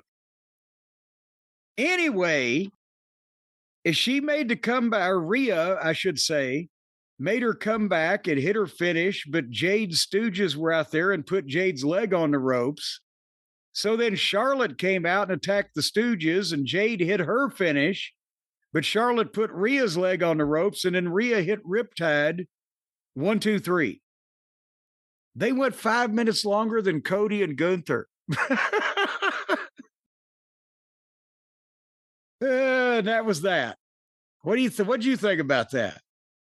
I don't disagree with a lot of your assessments about Jade, but I thought she actually did pretty well in this match. I thought her and Rhea it was better than the previous match they had. Well, yes. Yeah, I thought it was pretty good for a Jade match. Maybe one of her better matches. Well, because that may not be saying a lot. I understand your point. Well, yeah, Rhea's big enough to move her around a little bit, but I'm just saying that she's the female Batista. She started late. She's got a great physique. Yeah. She just hasn't become buddies with Triple H yet. There you go. That's what. Well, I don't know if it's going to work the same way that it did there. Maybe she could become Stephanie's friend. She could go to Stephanie's places. That's right. And fall asleep. All right. While Stephanie's talking about herself. No, but I thought Jade did good here. And Jade has and has always had limitations. And, there's no pure evidence, but it does seem like what you said is true. Just the amount of time in AEW where she was right away put on TV and never progressed really from that. Is she that much different now than she was in her first match in AEW? Not really. Not appreciate. She's got people that can point her better in the ring to work with, that can point her in the right direction better. And she's better at working the camera and doing her business, but I don't get the idea that she's Leilani Kai or anybody. No, I don't think anyone would ever say that ever. But good match. I thought it was good. Well, then we'll give it a thumb and a half up. because I'm always ready to get at least halfway up for Rhea. Jesus Christ. All right. Well, thank God we don't have a spot now, ladies and gentlemen. But there's more. We will move on. We will be proceeding here. Jim. Yes. What else did you get it up for on this show? Well, I'll tell you what. You know who else went up was Oba Femi for about 18 F5s. Oba Femi and Brock Lesnar, or Brock Lesnar, as Paul would say. Or Brock Lesnar, as Paul has said. Or as he has said before. This was the third match. This bell rang for this match 14 minutes after match number 2 was over. And speaking of over, so is Oba. Yeah, again, the big chants, and of course, it's an international audience. They love to chant and sing and etc. But I mean, Oba's Oba everywhere.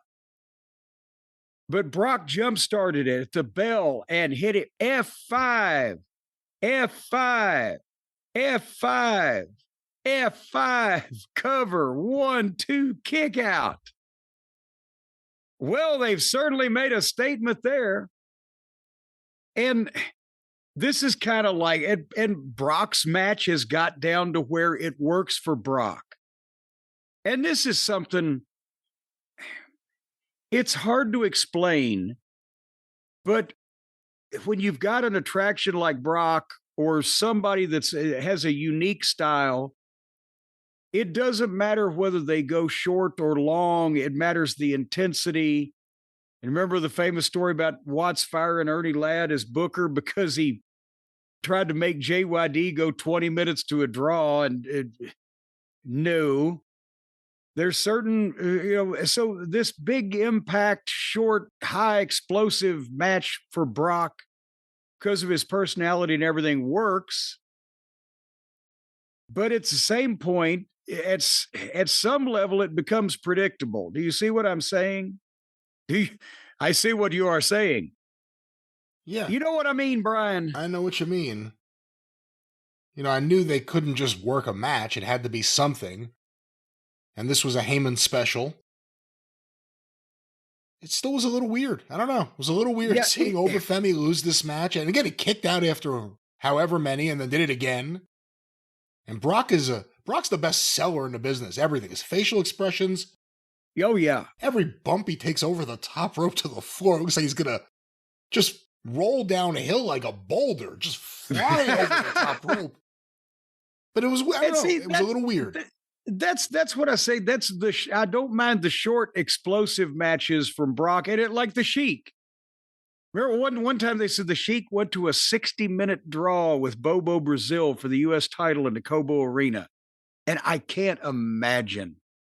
No, I mean, there's a lot of Sheik tricks he would do and stall, and he'd go crazy and wander through the audience and everything, but not for a fucking hour. No. And so you don't want everybody just put in a classic feature-length match, but I think they've taken even if it's Oba, when you give a guy 4 and he gets up and then they continue the match, I think you've started taking some of the specialness off of a guy doing that. And then Brock got him in the double wrist lock and the body scissors, but Oba picked him up and gave him a spine buster. And Brock kept going back to the arm, but Oba'd run him into the fucking turnbuckles or try to get away, but Brock slipped him and got another F5 and got a 2 count. And that's when they did Oba hit a clothesline, and then the clothesline where both of them went over the top rope and they posted each other, and Brock F5'd him through the announce desk. And Oba got up and walked back in, and Brock was ready to take the count out. He was like, what the fuck? And Oba gave him 3 of the running uppercuts and the toss, and Brock foiled a power bomb and hit him with the F5. 1, 2, 3. A little over 6 minutes. Unless there's a third match. And there has to be. I mean, at this point, it has to be SummerSlam or something. Well, unless there's a third match, I think they're crazy. And to be honest, to not plan something better than 3 straight matches with Brock and Oba, I don't know.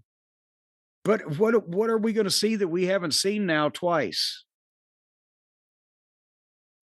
The third match has to really be something, and if the whole idea was you have to put Oba over, which we thought was done in the first match, it really needs to be done in the third match. Definitively, right? Yes. Yes. But I'm just wondering if there's no other way they could. I don't know. I would have let Oba beat Brock, redeem Brock, and then let him fucking put somebody over on the way out if that's what they wanted him to do. And we keep saying way out. Who knows how much longer he's just going to come and do this? Here, I'll go 6 minutes for $2 million twice a year. But yeah, it was a little okay. It was great while it lasted, but when at the end of it is like, wow, that was quick. I'm afraid they're taking the cachet away from kicking out of these big moves, even for these guys, when they just do it time and time and time again. But that's just me. Does it also hurt the guys who do it right? Not that there's a right way and a wrong way, but referring to, like, for instance, Cody and Gunther. Whatever you want to say about the match and the match length and who went over, whatever. Cody won, hitting his finish one time, pinned him. That's it. Yeah. I mean, that's technically the way it should be. That's why finishes are finishes, and that's why they work and they're over. Not because people kick out of them every time you see them. But when someone kicks out of a move 7 times, does it hurt the match the guy did it one time? And we said, bam, because now they've got the reaction that I had when Cody hit him with Crossroads 1, 2, 3. I was like, was that it? Because it takes so much more to beat everybody else now. So think about, yes, it should be. And it should be hit your finish and win. With Gunther, I thought they could have built to more of a back and forth seesaw thing to where, and Cody did pull the leg off the ropes, I think, at the end or whatever. I don't even think we mentioned that, but it just boom, is that all there is? They could have had something more going on before the finish that didn't involve Cody having to give him 7 finishes. It's just all about excess to the point where when we get a actual match with a finish, it leaves a deflated feeling, Brian. Yeah, see, that's a problem. That's why it's like systematic. It kind of has to be changed across the board. Like, however you talk about, I think you said about Javon recently. Whatever it was, he should be the one guy doing that. I know everyone else can, and we see everyone else doing it. No one else should do it anymore. One guy does it. It would almost have to be enforced across the board. Finish matches. Yeah. If you hit a finisher, the match is over. We keep the finisher over. So Cody and Gunther, technically the match, they did it right. But if everyone else is doing it wrong, it hurts the guys who are doing it right. And who's the guy that's going to get beat by one F5 now? Well, Oba's a big giant. It took 7 F5s and 1 through a table for him. So maybe the next guy only needs 4. I don't know. I'd rather take those F5s than that one WrestleMania where he German suplex Roman Reigns over and over and over again. That got a little fucking disorienting, I'm sure, but it sold nevertheless, it sold a lot of shirts. That's really what matters. So I guess we'll find out if there's a third stanza to go here in the Brock Lesnar Oba Femi controversy. I gave Becky Lynch and Saul Ruka another shot. And by the way, since we're relating this information, the 4th match started 15 minutes after the previous match was over. So they've filled up like close to an hour in just in between match shit. I'm thinking Saul Ruka has even a more inexperienced Jade Cargill she's and even more athletic, not as big, not as great of a body, but more athletic with her spins and turns and wiggles and flips and things. She works her ass off, but we talked about it the other day when somebody had said, said in the clip where she was doing the interview, and she said, "Yeah, I got the call from WWE. I thought it was like UFC and fighting and shit." And then oh, well, this sounds like fun. She had no fucking idea what this shit was supposed to look like 2 or 3 years ago. So she's very athletic and she's trying as hard as she can, but there's so many extraneous movements involved to show her flipping and her dexterity that I think is she concentrating on that and trying not to screw that up. And it just seems like somebody, again, doing these things as a routine rather than. That's why they had Becky, and if Becky was calling it, it's just you can practice those big spots where there's the cartwheel round off into the duck and the flip and the whatever. You can practice that, but it's hard to practice emotional reactions to things going on in an actual match. Brian, does that make sense? Well, you need to have actual matches. How many matches do you think Sol Ruka's had? Sol Ruka, excuse me. People get upset. I mispronounce her name. I call it Sol. It was Sol Weingeroff, Sol Ruka. But anyway, I zoned out after a while on this, but it was going at a quick pace. And at one point, the people are sending this clip out. Becky had put Sol down and went to the top rope. She's going to drop the leg. Well, the way Becky had positioned her was correct. Originally, all Sol had to do was kind of roll her legs over a little bit like she's selling, and she'd been right in a perfect place.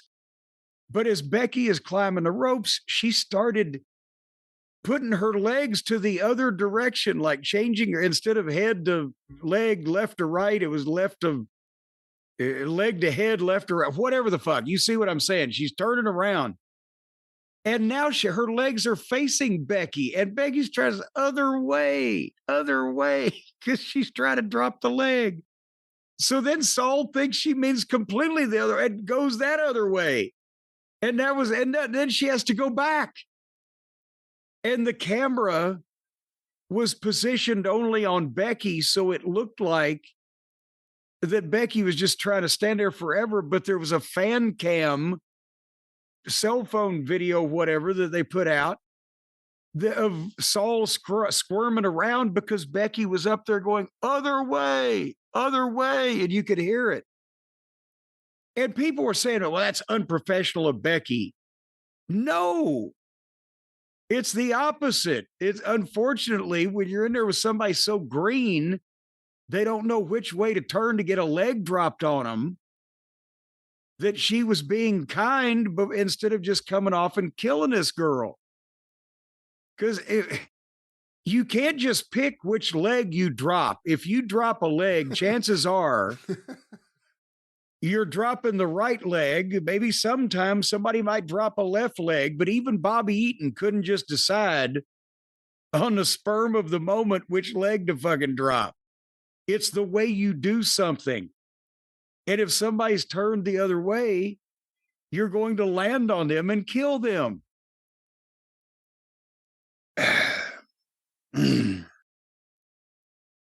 But anyway, so then they had a back and forth and kind of an exchange, and old Sol hit the Sol snatcher. 1, 2, 3. That was 15 minutes. The girls' matches have been the longest on the card. But your thoughts on poor Sol and her lack of directional capability? I actually like the match. Much better than the previous match. She hit the finish. She hit the Sol snatcher. And Yeah, they did a great job of hiding the thing on TV. I mean, when you see it after the fact, it's really embarrassing. Well, that's the thing And I is, had no idea until I saw this. you say they did a great job of hiding it. They did a great job of hiding Saul. Poor Becky was twisting in the wind because you were left to think, well, she just can't climb those fucking ropes. That's the kind of thing when you go back and watch your own shit, that's what makes you madder than anything else. When you know that you are powerless because somebody else is doing something wrong, or you're waiting. Like, what was that, King of the Ring, when I was waiting on China to give me a nut shot so long that I was standing stock still, threatening one of the smoking guns or somebody with a goddamn, I'm like, oh, I'll hit you. I swear I'll hit you. And I'm waiting for this nut shot. And I'm looking, and there's fucking China on the other, in my eyesight, running around trying to figure out how to get behind me. And I'm like, fuck, I had to wait for it. That's the kind of shit you hate when you watch your own stuff back and you go, oh, fuck. Well, like you said, But nevertheless, Saul Ruka is super over with the fans right now, it seems. Yes. Well, she's so peppy and cheerful and blonde and peppy. Well, there was more pep in your step. One more match here on this show. Did this match have enough moxie for you? Well, enough of the Moxley, you say? I said moxie. The tribal combat match, no disqualification. And by the way, just so we make a clean sweep, this match started, the bell rang 22 minutes after the previous match was over with. And before we talk about the match, people were talking as if Jacob Fatu might not be able to wrestle the match. Apparently, they're in Europe for I don't know how long. Next week, Raw is from France. Gay Paris. Are they not getting to fucking go home? Because as we're sitting here, they've been over there since last Friday. That's several days. Next week, they're in. How fucking long must they be over there? But nevertheless, they were saying that Jacob got a back injury. And honestly, it was hard to tell here because in some places you would think he wasn't moving like he usually moves. But in other places, you'd think, well, it doesn't seem like they'd do that if he had a bad back. But there was all this speculation that he wouldn't be able to make the match, or they were even talking about bringing Drew in. Bringing him back from limbo if Jacob couldn't go or whatever. But I don't know whether this was a back injury or just a poorly laid out match. But this brought to my mind everything that I don't like about modern fucking wrestling. All in the same match. And I don't understand why the fans love Roman Reigns because he's such a condescending dick. And now the Usos have kind of turned heel in the process by wanting Jacob to be a good little lapdog and bow down to the fucking king heel. So I'm not sure why, but they love him.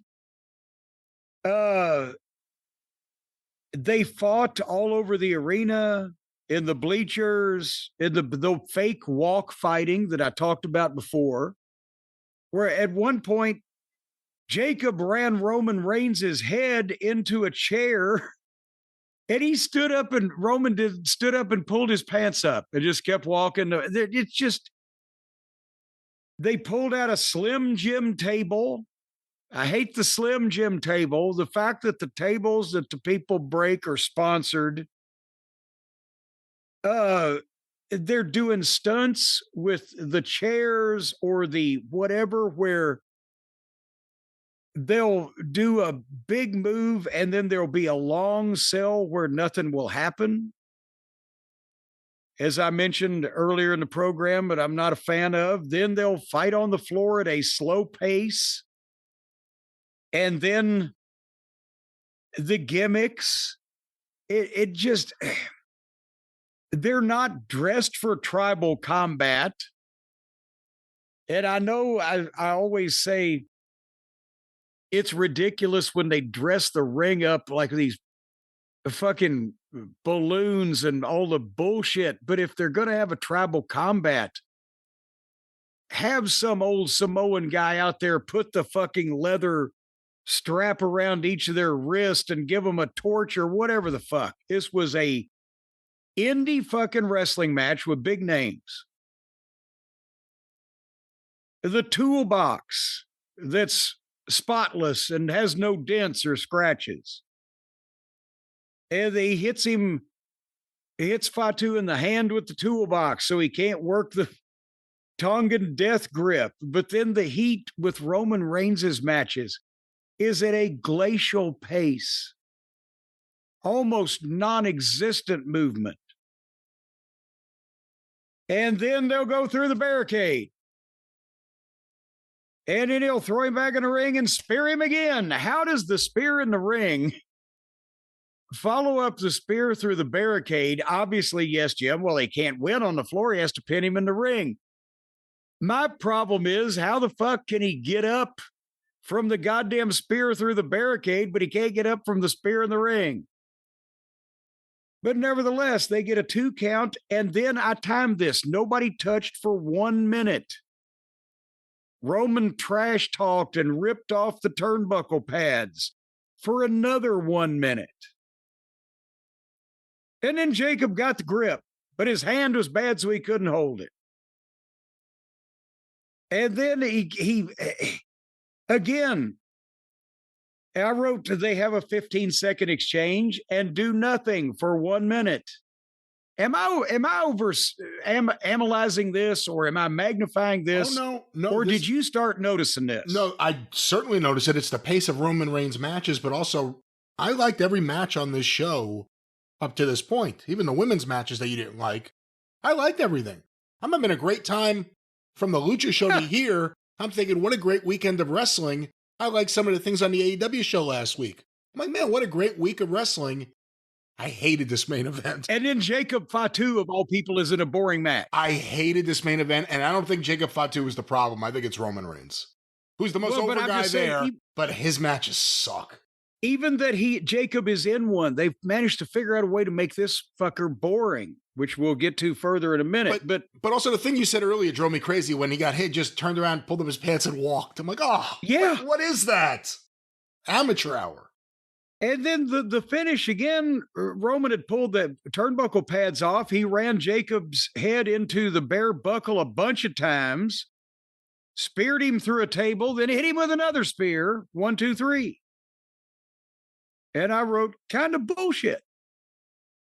And then the Usos came out and presented Roman with the Lola Falana.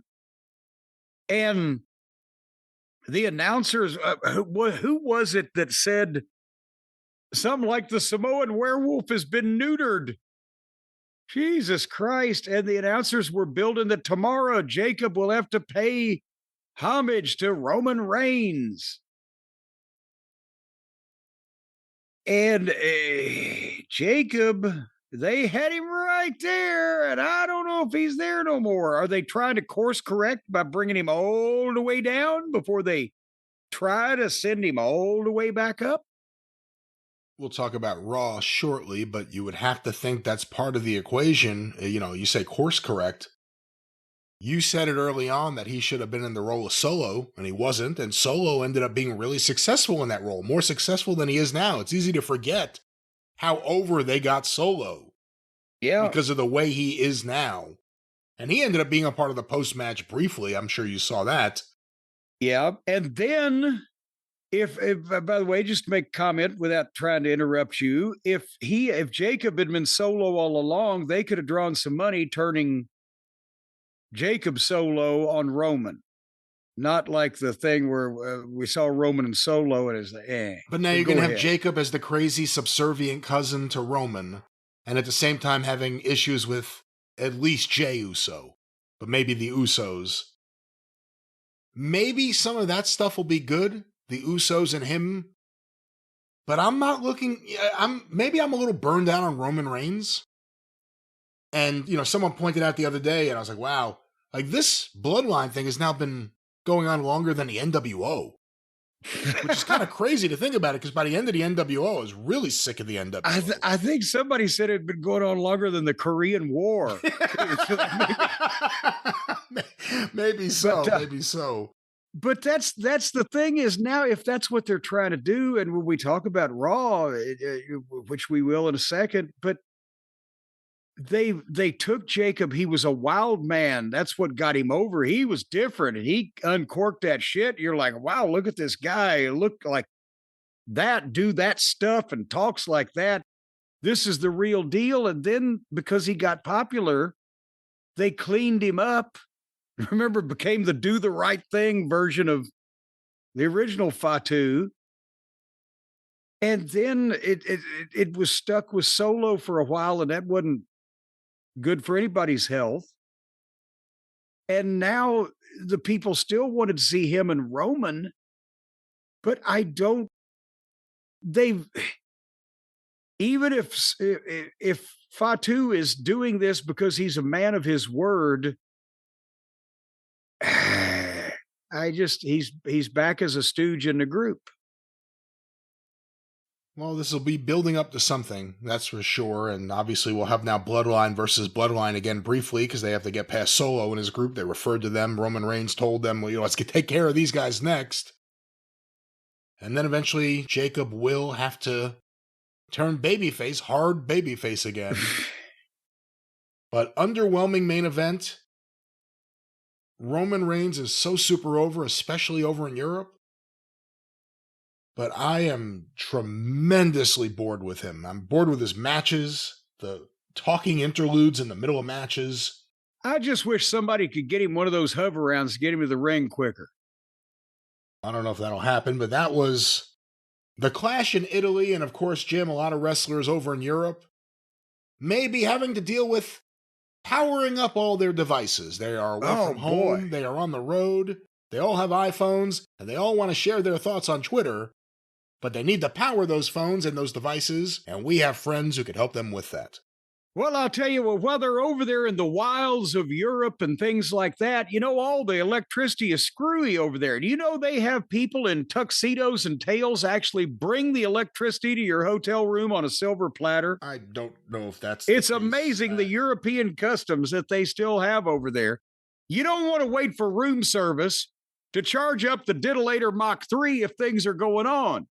And as well, all the plugs are screwy over there, Brian. Why you plug in your telephone and it might become suddenly one of those barber shears things where it'll cut your fingers because the voltage is different. It makes things do different functions, and you got to have something that you can use good old-fashioned American electricity for, where it knows how to run these things. American electricity, that's right. Well, ladies and gentlemen, of course, you don't have to worry about any of these problems with any of the services that Ridge will be functioning or doing for you. That's right, because the Ridge power bank is built on good old-fashioned American electricity. Electricity the way that Americans like Tesla imagined that it would be used. Folks, if you're tired of looking for your cables or your plugs or a wall to plug something into, let's say you've broken into someone's home and you're not sure whether you can plug something in or not. Let's not say that. Well, but you want to operate your flashlight so you can find the jewelry drawer. You've got the Ridge power bank. You're advocating for the wrong audience right now, I think, Jim. We want to talk about... Well, let's say that you're a prostitute that's been dumped on the side of the road by John. Why would we want to say that? Why would we? Because your phone is dead and you can't call for a ride from your pimp, but suddenly you realize in your purse you got the Ridge power bank.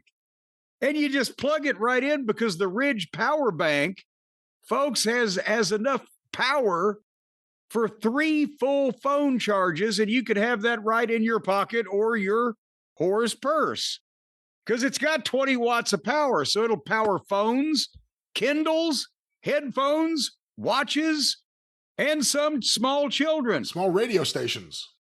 A small radio station. If you've got 5 watts or less, it'll broadcast you all the way to the edge of the parking lot. But the 5-in-1 travel power bank has the built-in cables, so you don't have to worry about plugging things in that are incompatible. You're not trying to put a square peg in a round hole or your dick in an unwilling receptacle, because you can plug yourself right into this thing, folks. And it's got free shipping, a 99-day risk-free trial, a lifetime warranty, and like everything Ridge makes, it's built to last. Remember their wallet that's indestructible? You can hammer it with a daggum sledgehammer. If you want to take a good ball-peen hammer to this Ridge power bank, I bet you will be shocked to find out how hard you'll have to work to do any damage to it. And it's available in a variety of colors, including matte olive, base camp orange, matte black, and the newest color, atomic purple. Brian, you got to have an atomic purple power bank, that big purple bomber right there to plug into and charge everything. Purple and again, bomber. Folks, and every once in a while, if you have a small car, anything Mazda or smaller, and you need a jump start, just plug into this thing. It'll help you out. And I don't know if that's the best example, but why don't we focus on the everyday devices that you have in your pocket? Because just about everyone out there on the scene has one of those devices in your pocket. One of those devices in your pocket, like a telephone, for example, or possibly earbuds, or potentially maybe, those electrically powered condoms that take themselves off. Electrically powered condom. Yeah, they take themselves off and walk themselves to the bathroom to flush themselves. It's amazing. Usually I would try to stomp right past your perversions, but I just want to point out that's not a thing. How could that ever be a thing? Well, they're only good for one use, though. And but folks, it's one thing to pack and 5 ways to power. And right now, for a limited time, you can get up to 40% off during Ridge's huge Father's Day sale when you go to ridge.com. For the illiterate out there, that's RIDGE, Ridge, like the edge of something, the ridge on the edge. It's all a DGE. Ridge.com/JCE, up to 40% off Father's Day sale. One of the biggest discounts all year. You'll never buy any cheaper electricity. You'd have to rub 2 sticks together to make cheaper power than this. Ladies and gentlemen, the Ridge 5-in-1 travel power bank is electrifying. That's right. Endorsed by Jim and myself. We love our Ridge products. Power yourself up today. One more time. It's ridge.com/JCE. And Jim, why don't we continue on this route and finish up talking about WWE in Italy. What did you watch this week on WWE Monday Night Raw? Well, I opened the show and closed the show because I wanted to see again what in the world they were going to do with Jacob Fatu and Roman Reigns in that situation. And then also I wanted to watch the main event because my boy Braun was in it. We'll get to that. But again, I'm telling you right now, these fucking foreign crowds, I know they all think they're Pavarotti or whoever the fuck, but the opening of Raw after they recapped the pay-per-view and what went on was Roman and the Usos making their entrance, and the building was packed. No stage, just the small entranceway, the narrow aisle. Did you see Roman doesn't carry the belt with him? When he got out of the car, some, guy ran off from the side and handed him the belt. Well, yeah, because apparently he's, got stooges to hand him the belt. That's what I don't know. But that's the point. This whole thing is he's heelish.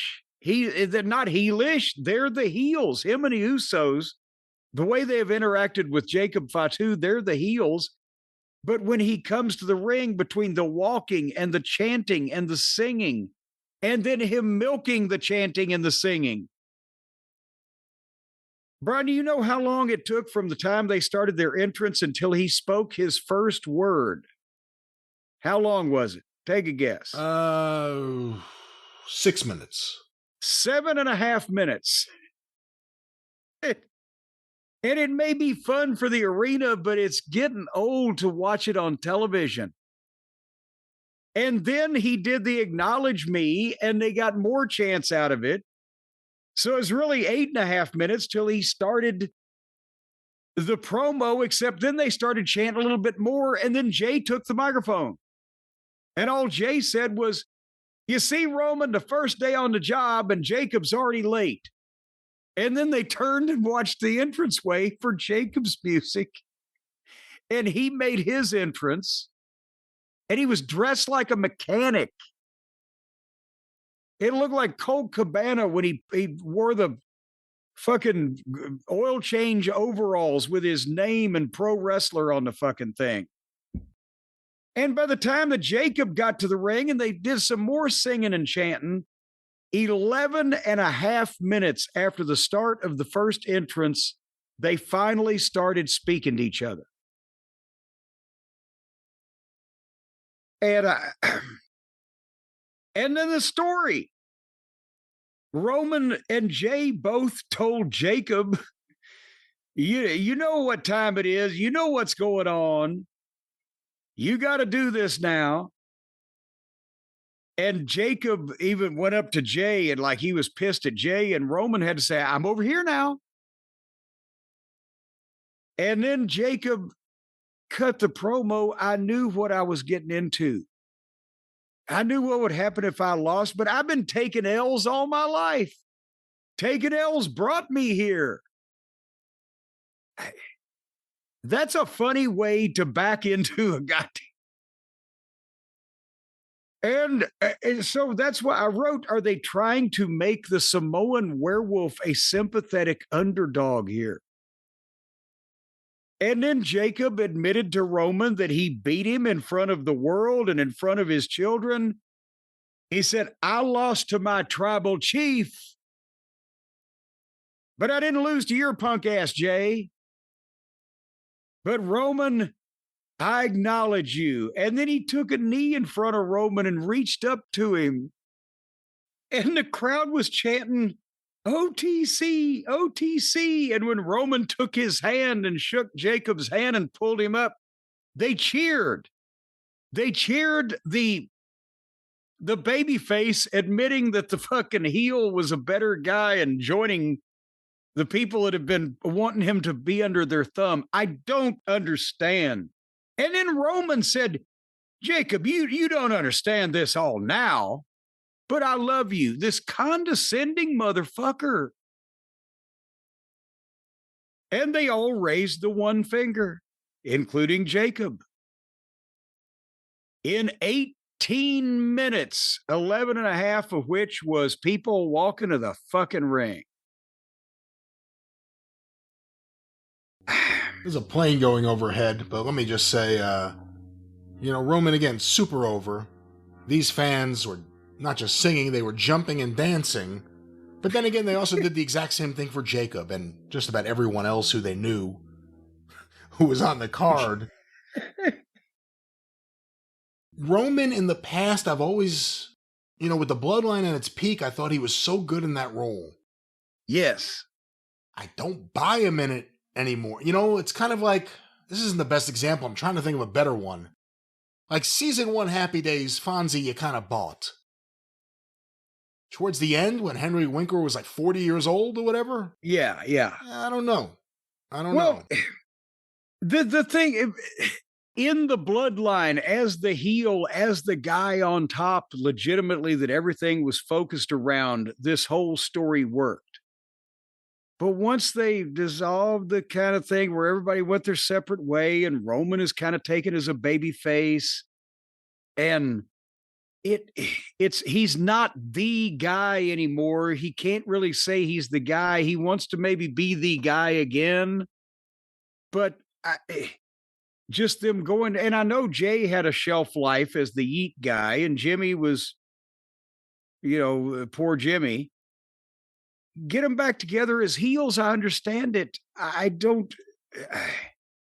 But again, Roman just is not. he doesn't have an exciting we can't just all slow down for Roman anymore. Things are happening now. The bloodline was the thing you slowed down for. There's more exciting shit going on now. Very slow. Slow is a word I'd use, Brian. Slow. Yeah, and that opening segment took forever, and the fans sang, and there was a lot of just nothing happening. You know, Roman, I think, is just so much stronger when Heyman or someone else was doing the talking for him mostly. But what else did you see on Raw? There were other things. Obviously, they referenced that. I think Roman, there was a clip, it may have been from the pay-per-view, after the pay-per-view, of Roman telling Jey Uso, now you go get the other world title. So we'll see if that goes anywhere. But what else did you see? Yeah, good luck with that. By the way, the main event is what I saw that I referred to earlier, was Seth Rollins and Braun Breaker. I always want to see Braun. And there was endless singing and chanting for Seth. I was trying to fast forward to the bell because he was just standing there at one point like that statue of Jesus that hangs over the fucking cliff somewhere that you see pictures of with his arms outstretched, just letting people sing to him. Man, you know, you always hear about like these film festivals. We heard about one recently, like The Rock, it happened to. John Travolta just happened to, where like they got a 13-minute standing ovation and they just stood there and people clapped at them for 13 minutes. You see these European audiences, you get it. They want to do their thing more than they want you to do your thing. I get the opportunity to go to the fucking hot dog stand while it's not crowded if they're going to do 13-minute ovations. But Seth Rollins and Braun Breaker was the big angle, if you will recall, months ago, where Braun turned on Seth. And Seth was the leader of the division, and Braun turned on him. And between everybody getting hurt and them already having had this on the pay-per-view here a few weeks back, this is kind of, it's lost all the heat that they might have had for this thing. I can't imagine at one point that was going to be a big fucking match. Now it's kind of, well, they've done it.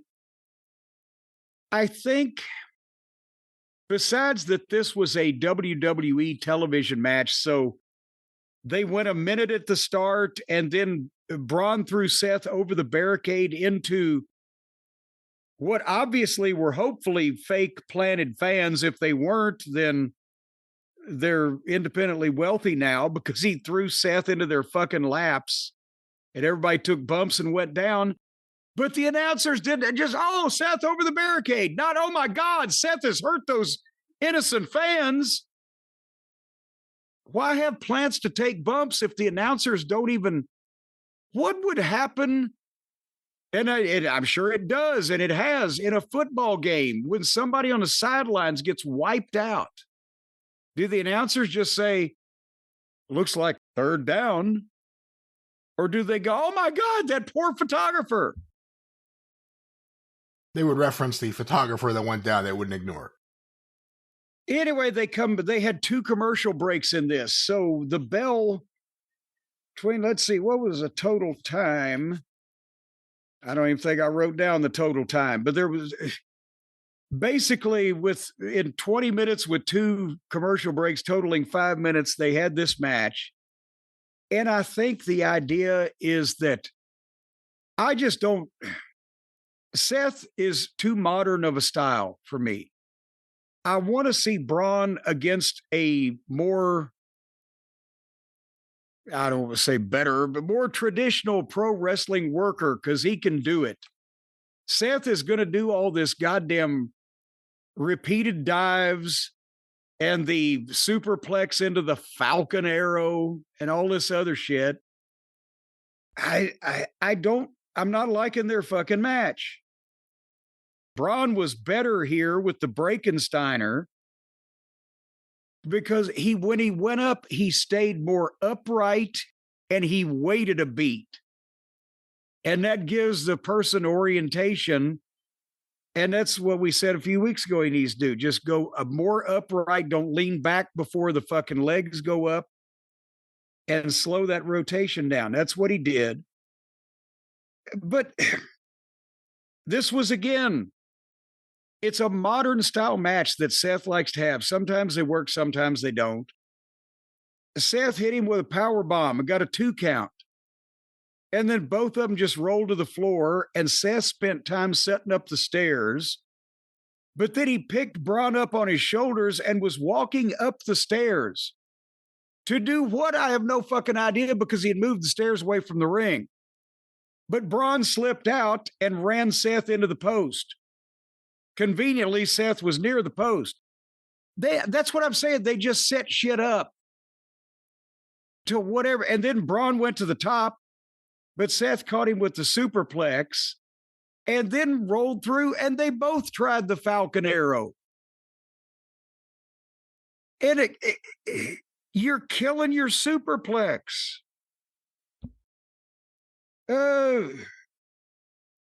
They went back to the floor on the desk. Braun went for the spear, but Seth caught him with the pedigree through the desk. Was this a no DQ, no count out match also, Brian? Or do they just, because it's modern, they didn't notice? I didn't think it was, but I don't know. Well, they were out there a while. And then finally, Theory came to the apron, and Seth tossed him into the ring and clotheslined him out. Theory is a human ping pong ball. He goes in, he bumps up, he's in the right place, he bumps out. However, this was all right in front of the referee. So guys in the fucking ring. No call for the disqualification. Braun went for the spear and speared the post. But Paul Lee drew the referee, and then Theory hit Rollins with the belt. Well, then Theory's down on the floor. Montez Ford runs out and slides into the ring in front of the referee to run and dive out of the ring onto Theory on the other side, but went over the top of him, actually. It's a cool dive. Looks great. But it was totally unnecessary for the motherfucker to take the route that he did to get to the guy if he was trying to help. And then Braun speared Ford on the floor. And then Braun speared Seth and got a 2 count. But Seth came back and hit the kick and a stomp and got the cover. But Paul Lee put Braun's leg on the bottom rope, and that broke the count. And by the way, if anybody noticed, for all the aspiring managers out there or anybody who's going to do the leg spot, and, I understand a greenhorn like Paul, he doesn't have my experience. He's a young rookie. He'd fall victim to this.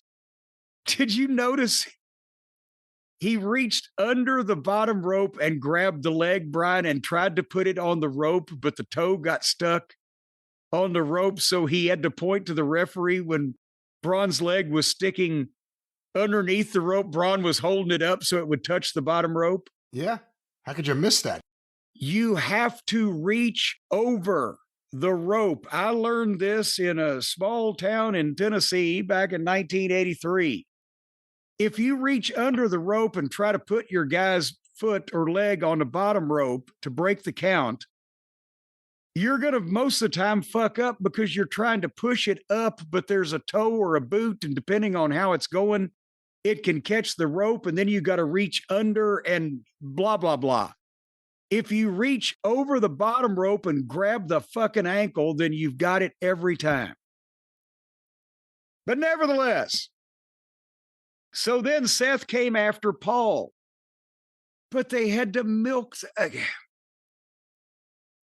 It would have made me uncomfortable as a manager for as long as everybody milks everything these days.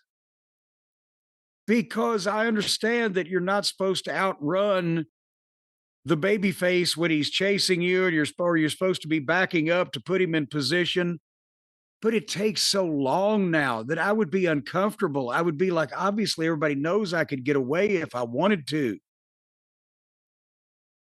But he comes and he backs Paul into the corner of the barricade area because Braun's going to come around the ring with a spear. But as he came with it, Seth pulled Paul in front, allegedly, And Braun speared Paul through the barricade. Did you see the way Paul covered up with his arms and folded into his sides and took that bump? I've never seen anyone take it like that.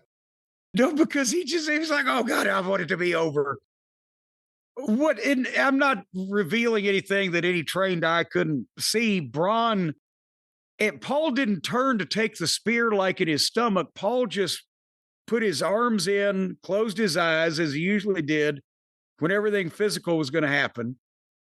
And Braun reached around Paul with his right arm and shoulder tackled the barricade with his left shoulder so that they could go through the barricade without killing Paul. Because as you can imagine, if he'd have really speared him, he would have busted out into 5 billion cholesterol cells.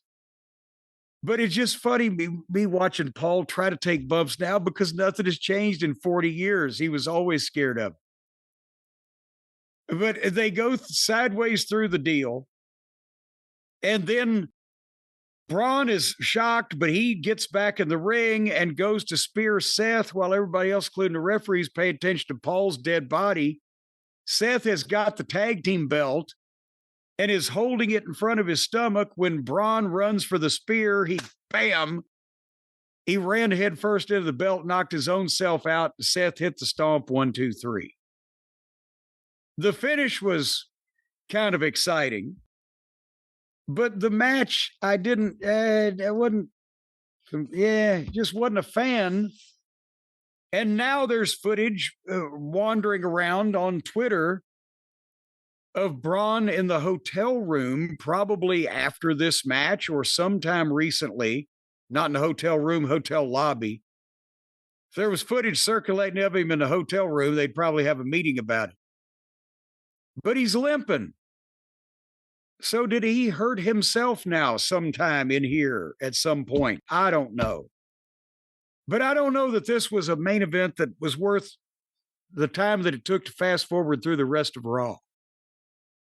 Well, that was another banner episode of WWE Raw. Good main event. Good main event, all things considered, as long as Braun didn't get hurt. But it's always wonderful to see Heyman take a sideways bump through the barricade. That was Raw in Italy. Jim? Yes. As we continue on here, I wanted to ask you about it because a ton of listeners have sent it over, obviously. Have you seen... What are your thoughts on, if you have, the latest Ric Flair Twitter stuff or social media with David Flair? Well, I didn't understand it at first until I read, people explaining it.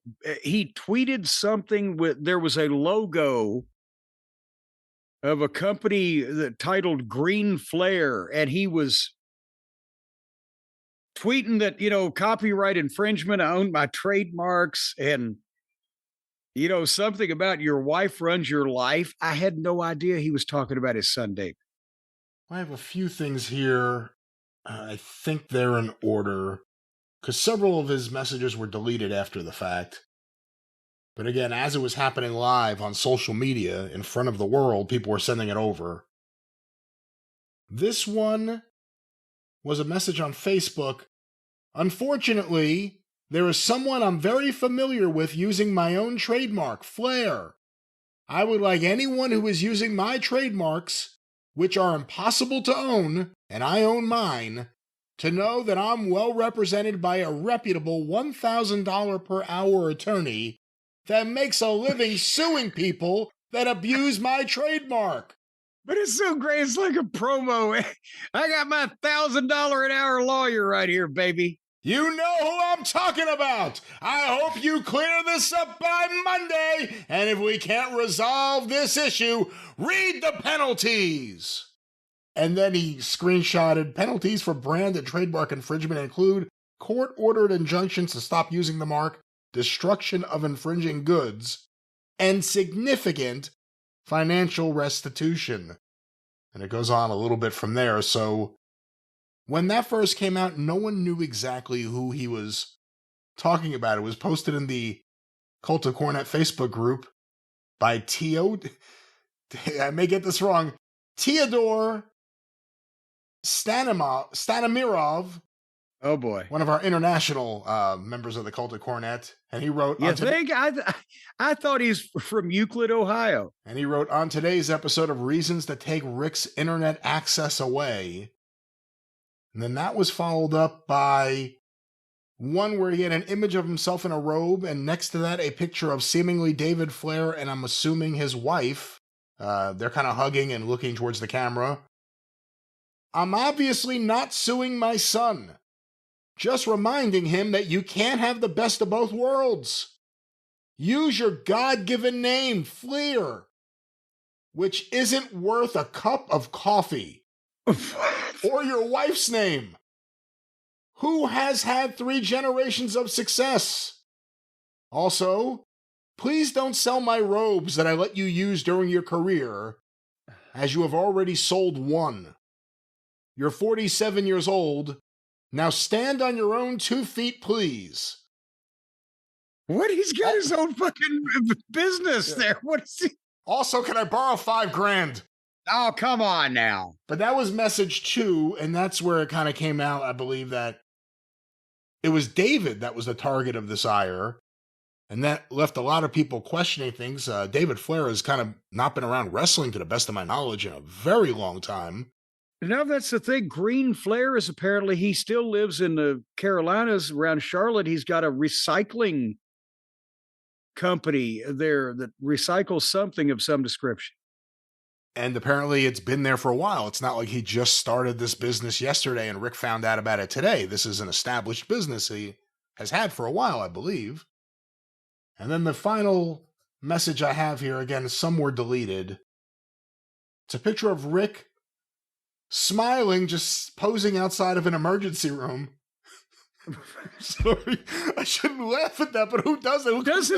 Doesn't everybody have a picture of themselves posing, smiling outside the emergency room of a hospital? If you... I gotta contain myself. If you understood the health issues that I deal with and am currently dealing with, you would understand why I get frustrated in life with a lot of people. I'm sorry for the frustration. I'm taking time to focus on my health. And that was the close of it. Why is any of this, Jim, necessary on social media? In front of the world? I don't know. And it's hard not to talk about it when everybody's talking about it. But at the same time, I feel bad at this point because I don't know if Rick understands how he has come off to people for the past however long that this has been going on. From the Egyptian to everything. Normal people don't get in this many public issues with other people, whether it be strangers, friends, or family members, and this has been regular. And I don't think he understands what people. He could read the comments and understand what they're thinking, but I can't imagine he's reading the comments and still doing the things that he's doing that people are commenting on. But it's sad. I hate to see this. I don't enjoy it because of what I've thought of Rick in the past and as a talent and a person. But it's just, he's bringing it on himself. Yeah, I mean, again, one of the messages was also, the relationship was gone 9 years ago. I'm sorry and sad that it has come to this. I've tried my best to fix things over the years only to be rejected because your wife runs your life. That's the one I saw. Yeah, but nobody knows this shit. I don't know this. He's putting it out there. He's the one He's telling people. Then nobody would know there was any goddamn issue, good, bad, or indifferent, as Mama Cornette used to say, except you're telling on yourself. Obviously, David Flair never became a big wrestling star, but you had him for a brief time in OVW, right? What was he like? Yes. No, he's a nice guy. Wrestling wasn't for him. Not only the impossible task of living up to the standard that his father set, but he just wasn't a natural wrestler. But a lot of people aren't. He only got horribly criticized and run through the ringer because he was used in WCW before he was ready. And then he got an opportunity because of, who his dad was, but he didn't, he wasn't a prick. He didn't act like Tiger Ali Singh or somebody. He was a very humble guy and worked hard. It just wasn't for him, and he moved on, and he's doing other things. But Rick's mad about it. His son has a goddamn business of his own. Rick's mad about it. I don't know. Yeah, and you can't say, I wasn't going to sue my son when you literally put out a tweet saying I have a $1,000 an hour lawyer just ready for this. But hopefully someone does take away his phone. And you know what? We actually could point him in the direction of cheaper attorneys that could give him still full, so without paying $1,000 an hour. That's the thing. It's a status symbol to Rick. He has taken his wrestling promos to heart. This Rolex watch costs more than your house. See these shoes? You could live in these shoes. My lawyer's $1,000 an hour. Well, it sounds like David Flair should be okay to continue on with his business that he's been doing, and apparently independent of all this. But it doesn't mean his business couldn't use some help. That doesn't mean his business couldn't use a partner to help with online sales. I don't know if they sell anything, actually, now that I think about it. We really don't know too much. The point is, we don't know anything about David Flair's business or what he's doing or what he's up to, but lots of you have businesses, and you need help. And the man to tell you all about what you could do is Jim Cornette. I'll tell you who needs help, and that's Brian Last, ladies and gentlemen. But if you have an idea or a concept or a dream, if you have a vision, if you want to work your fingers to the bone and get more than bony fingers out of it, then our friends at Shopify are for you. Because Shopify is the commerce platform behind millions of businesses around the world and 10% of all the e-commerce in the United States. And by the way, that's an old statistic. I think they're up to 13% by now. And they can help you with your online presence. They can help everything from building the store, designing the entire layout, to the incredible expertise they have in e-commerce and setting up that purple shop pay button, baby, that people can punch with confidence, knowing that it will not punch back.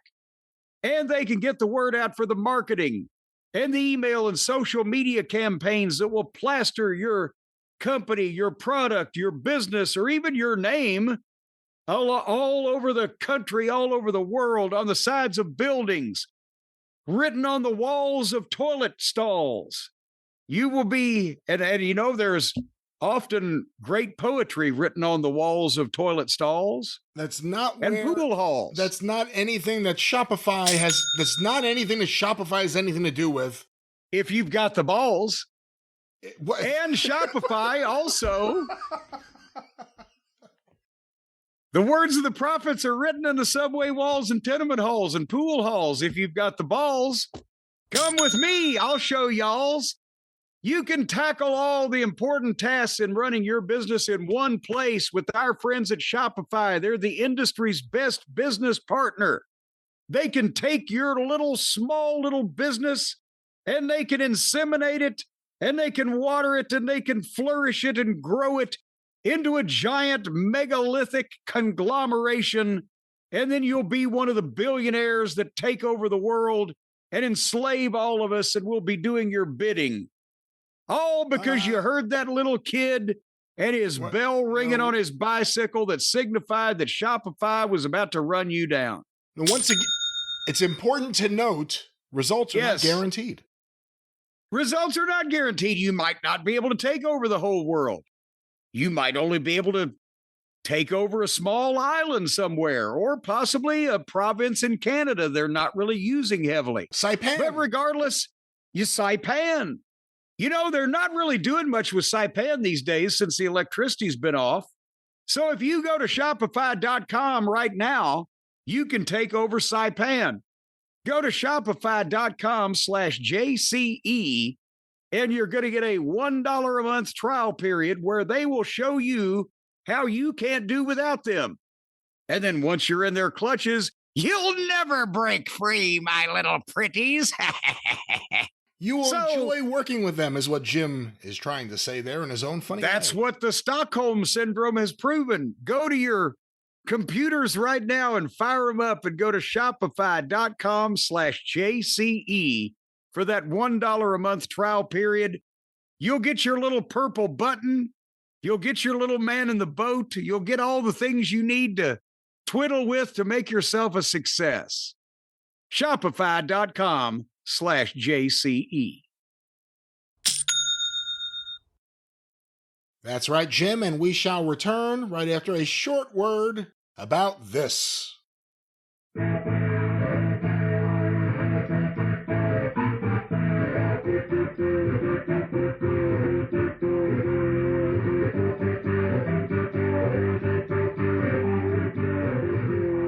All right.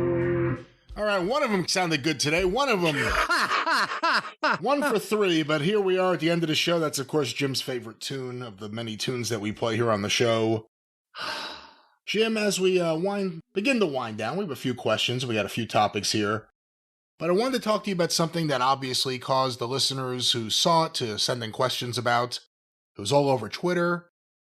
AEW Collision in Huntsville, Alabama this past week had a tribute to Dennis Condrey, where Tony Schiavone talked over a video montage of photos, and you were thanked.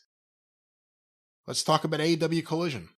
Well, there's not a big controversy here as far as collaboration with the enemy or some type of, interpromotional angle going on here. I got a message from the AEW office they left it on Thursday afternoon, and everybody that knows me knows I'm not really particularly good with the telephone these days. I try to avoid outside contact, so I didn't hear it till Friday morning. The show was scheduled for Saturday. So the message was, hey, we need some good pictures of Bobby Eaton and Dennis Condrey because we're going to be in Huntsville. And they had advertised that they were going to do some type of tribute for Dennis, but they're saying we need some good pictures, and no, you'd have probably the best ones. But I'm like, well, shit.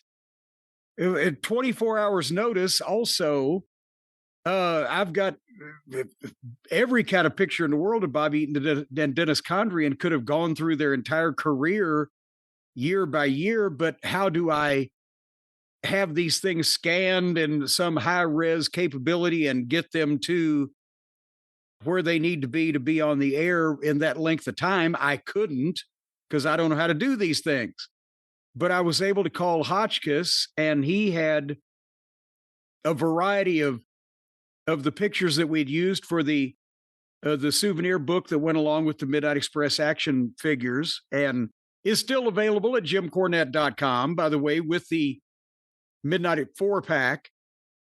So we had those sent. I had Hotchkiss send those down, and they used those along with some others. They had more recently of Dennis visiting, the AEW backstage when they would be down there. Everybody knows FTR are big Midnight Express fans, as are a lot of the young guys, whether they know it or not.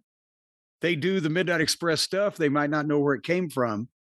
But so that's how I was involved in that. And I wasn't going to, regardless of what I think about the content of the program, I wasn't going to let them do a tribute to Bobby and Dennis and I didn't use Polaroids or whatever if I could avoid it. So I appreciate them reaching out to me, and I'm glad they did use some of the pictures. And more importantly, I'm glad that they included Bobby because he was from Huntsville, as Dennis was living there at the time of his death. But as I've mentioned before, Dennis was born in Florence, Alabama, not too far away. So I appreciate them, asking me and letting me be involved and getting some good pictures out there. But more importantly, they gave 2 minutes to two guys who had never worked for the company, but at the same time were influential to not only guys that worked there, but guys that have worked in the WWF and everywhere else over the last 40 years. So that's the one thing that Tony Khan he means well, and he loves wrestling, and he loves wrestlers. And I've never said he's a horrible person. I'm just saying that usually good, nice people can't run fucking wrestling companies. But it was wonderful that and Tony knew Bobby and Dennis from their first run in Crockett. So it was nice that he was able to do that. And I just, Tony Schiavone, just to clarify. Tony Schiavone. I'm sorry, too many Tonys here. Pronouns, pal. But Tony Schiavone did a very heartfelt thing. They did a nice presentation, and I'm glad. And I'm sure Teresa Condrey enjoyed seeing it. And Bobby's sister still lives down in Huntsville. So it was a very nice thing they did. I'm not saying that AEW is incapable of doing nice things, especially for the legends of wrestling. Just sometimes nice things for the fans of legends of wrestling that want to see that same kind of stuff, that we don't get too much of that. But that's how Jim Cornette ends up getting mentioned on AEW in 2026. What was that on the bingo card? You got a special thanks. You got a NASA special thanks. You and several other photographers.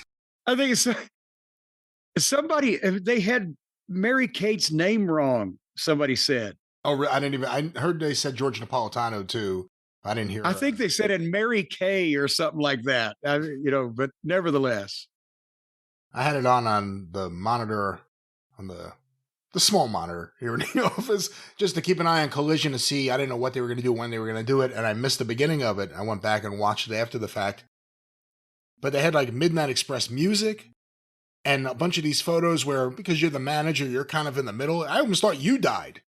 Yeah, well, hey, no, you would have seen a conga line surrounding the Collision ring if that had been the case. And the video they had with Bobby doing the rocket launcher and the flapjack, that was from the Ring of Honor Midnight Express reunion that we did in Philadelphia back in 2004. And that's Tony had that footage because he bought Ring of Honor.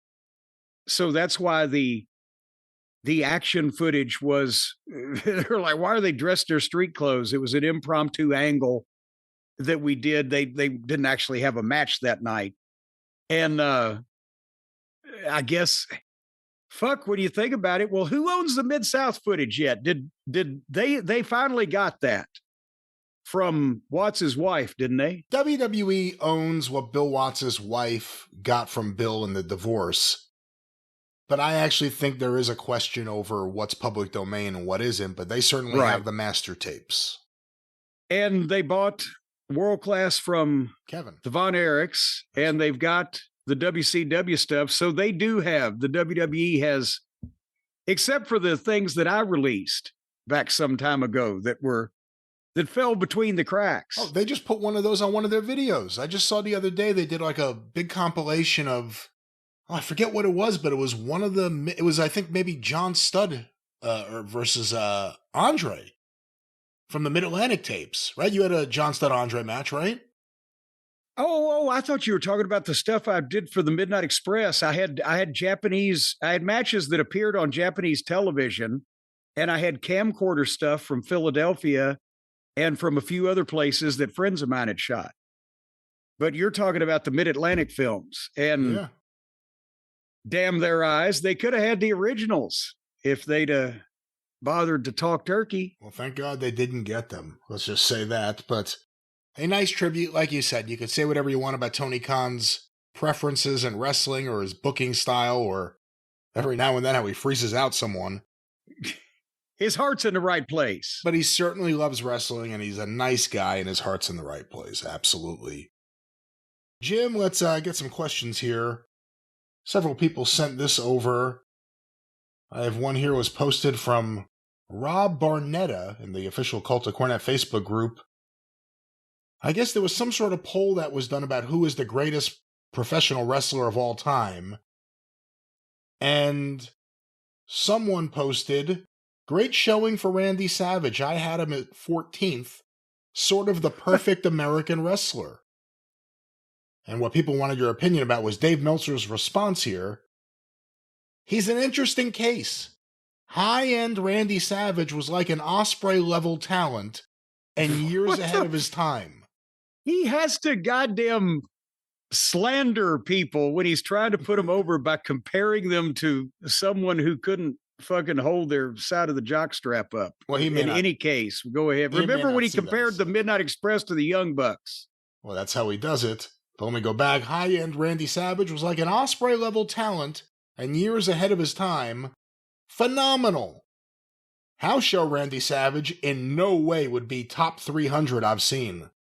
What? I can easily say that the worst house show Pat Patterson match I saw was better than 80% or more of Savage's house show matches. I think anyone who saw both regularly would say that.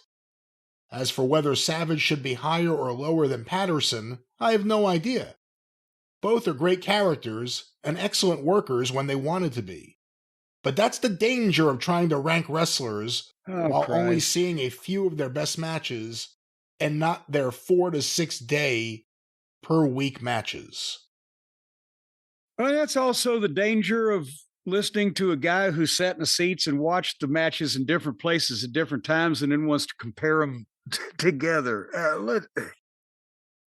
I've never heard of somebody questioning the validity of, well, now so-and-so, if he was trying, he's one of the greatest of all time, but he was a lot worse than so-and-so because he almost never tried, or whatever he's saying here.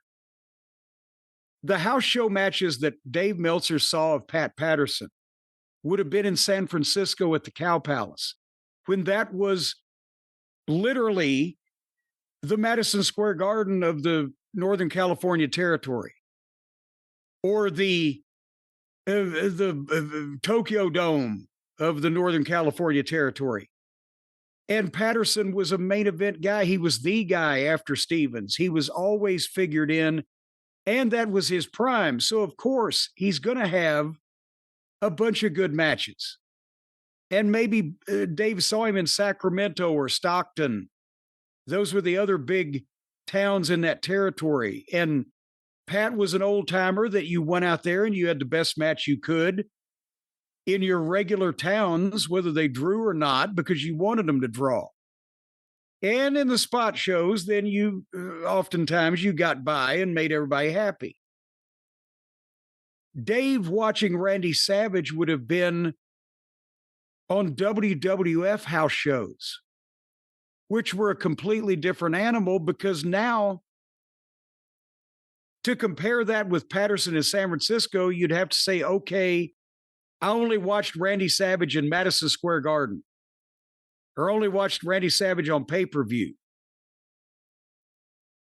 The house show matches for the WWF with those tours in the 80s, they didn't give a shit.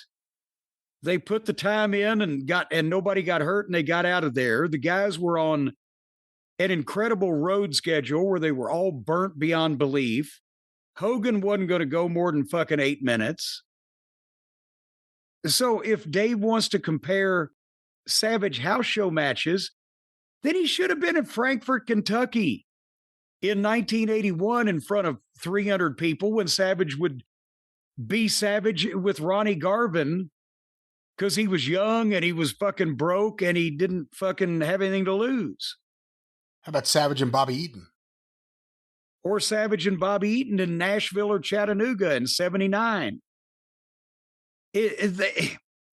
That's the thing, is you have to take people's body of work as a whole. You can't say, well, I saw this guy in his biggest territory spot ever, where he was always in the main event in the prime of his career, and his house show matches were better than the guy working for the WWF when he was, then maybe somewhat past his prime and saving it for the big shows. Well, we have some more here. I see I'm going through some of these emails and they pointed me in the right direction. Someone responded to Dave, "Is this a fucking joke, Dave?" To which he replied, "Pat Patterson was a far better house show wrestler than Randy Savage, so no, not even comparable. I saw both for decades, probably saw more Patterson matches live than anyone in my life." Wait a minute, he saw both for decades. That's what it says, yes. Okay, where did he see Randy Savage for decades? Well, as far as house shows, because ICW TV did briefly air in the San Francisco Bay Area. Well, but I'm saying a house show wrestler. He saw Randy Savage on house For the shows in WWF. 1985 when Savage started. And by the early 90s, when he left WCW, Savage was only working on the fucking big WCW shows. So he saw a lot more Patterson when he was younger. But that's the point I'm making. You could, Bill Dundee. But going by that logic that Dave has, Bill Dundee was probably one of the best house show wrestlers I ever saw, because even if it was a spot show with nobody there, he worked his ass off. He would be drenched in sweat. He might not be taking the biggest bumps, but he would do something active to please the people that were in a building no matter what. And there was never anything like a boring Bill Dundee match. Does that mean he was a better wrestler overall than Randy Savage? Some ways yes, but some ways no. Well, the person who asked if it was a fucking joke replied, "You know what I was talking about, Dave. High-end Randy Savage being a Will Ospreay-like talent is comical. Patterson and Savage on the same level is debatable. Savage and Ospreay isn't." To which Dave responded, "It's so cute people who still deny the talent of Ospreay. Don't worry. Christ. As a kid, I saw Stevens and Patterson from row 2 every other week, and the guys in their 50s in row 1 would complain about how Fez and Namalini were real wrestlers, and these guys were acrobats." So that's a Dave. That's not even a real wrestler versus acrobat fucking argument. That's like, is Will Ospreay the pro wrestler that Randy Savage was? And the answer is no. Will Ospreay isn't as good a pro wrestler as Pat Patterson was. I'm sorry, that's the truth also. And then but where did Ospreay come into this goddamn thing anyway? I don't know how that happened. And for Dave to say that Randy Savage is not one of the top 300 house show wrestlers of all time, there's been a lot of wrestlers, but that's still stretching a little credibility. Well, there's a little more here. Someone responded, "I've been a wrestling fan for nearly 30 years and have gone back and watched an ungodly amount of wrestling from before my time. Will Ospreay is the best wrestler I have ever seen. It feels uncomfortable saying that about a modern wrestler and not in hindsight, but it's true." To which Dave responded, "Believe me, I went through all kinds of stages of denial myself.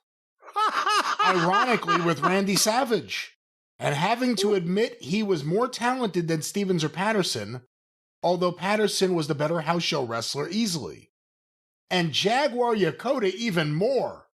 Oh, good God." Later, didn't want to think anyone could be better than Flair. And as a 300-night-a-year wrestler, I still don't think anyone was.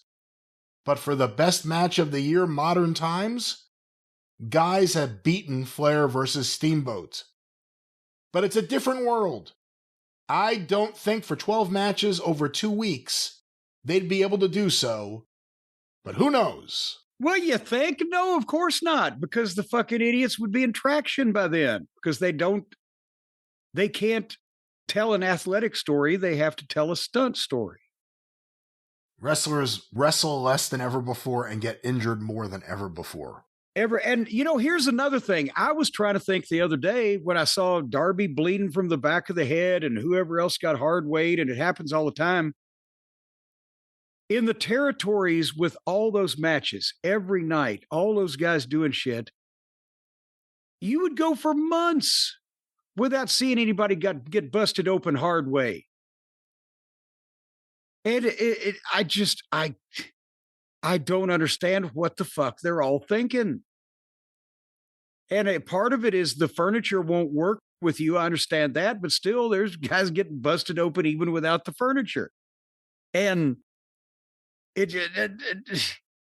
that used to be a thing in a locker room that would provoke heated conversation afterwards. Motherfucker, what the fuck's he doing?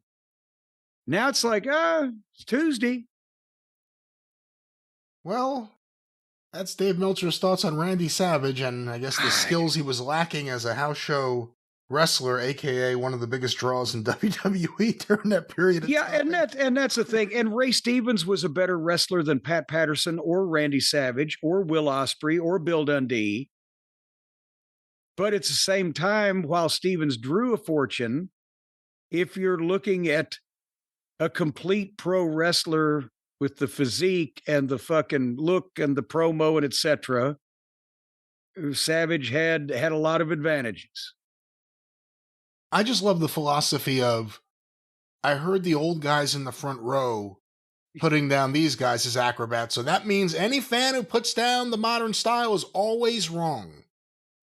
Well, and that's also, I heard the same thing one night. This was 1981 in the Louisville Gardens. Thez was still wrestling. He worked with Billy Robinson.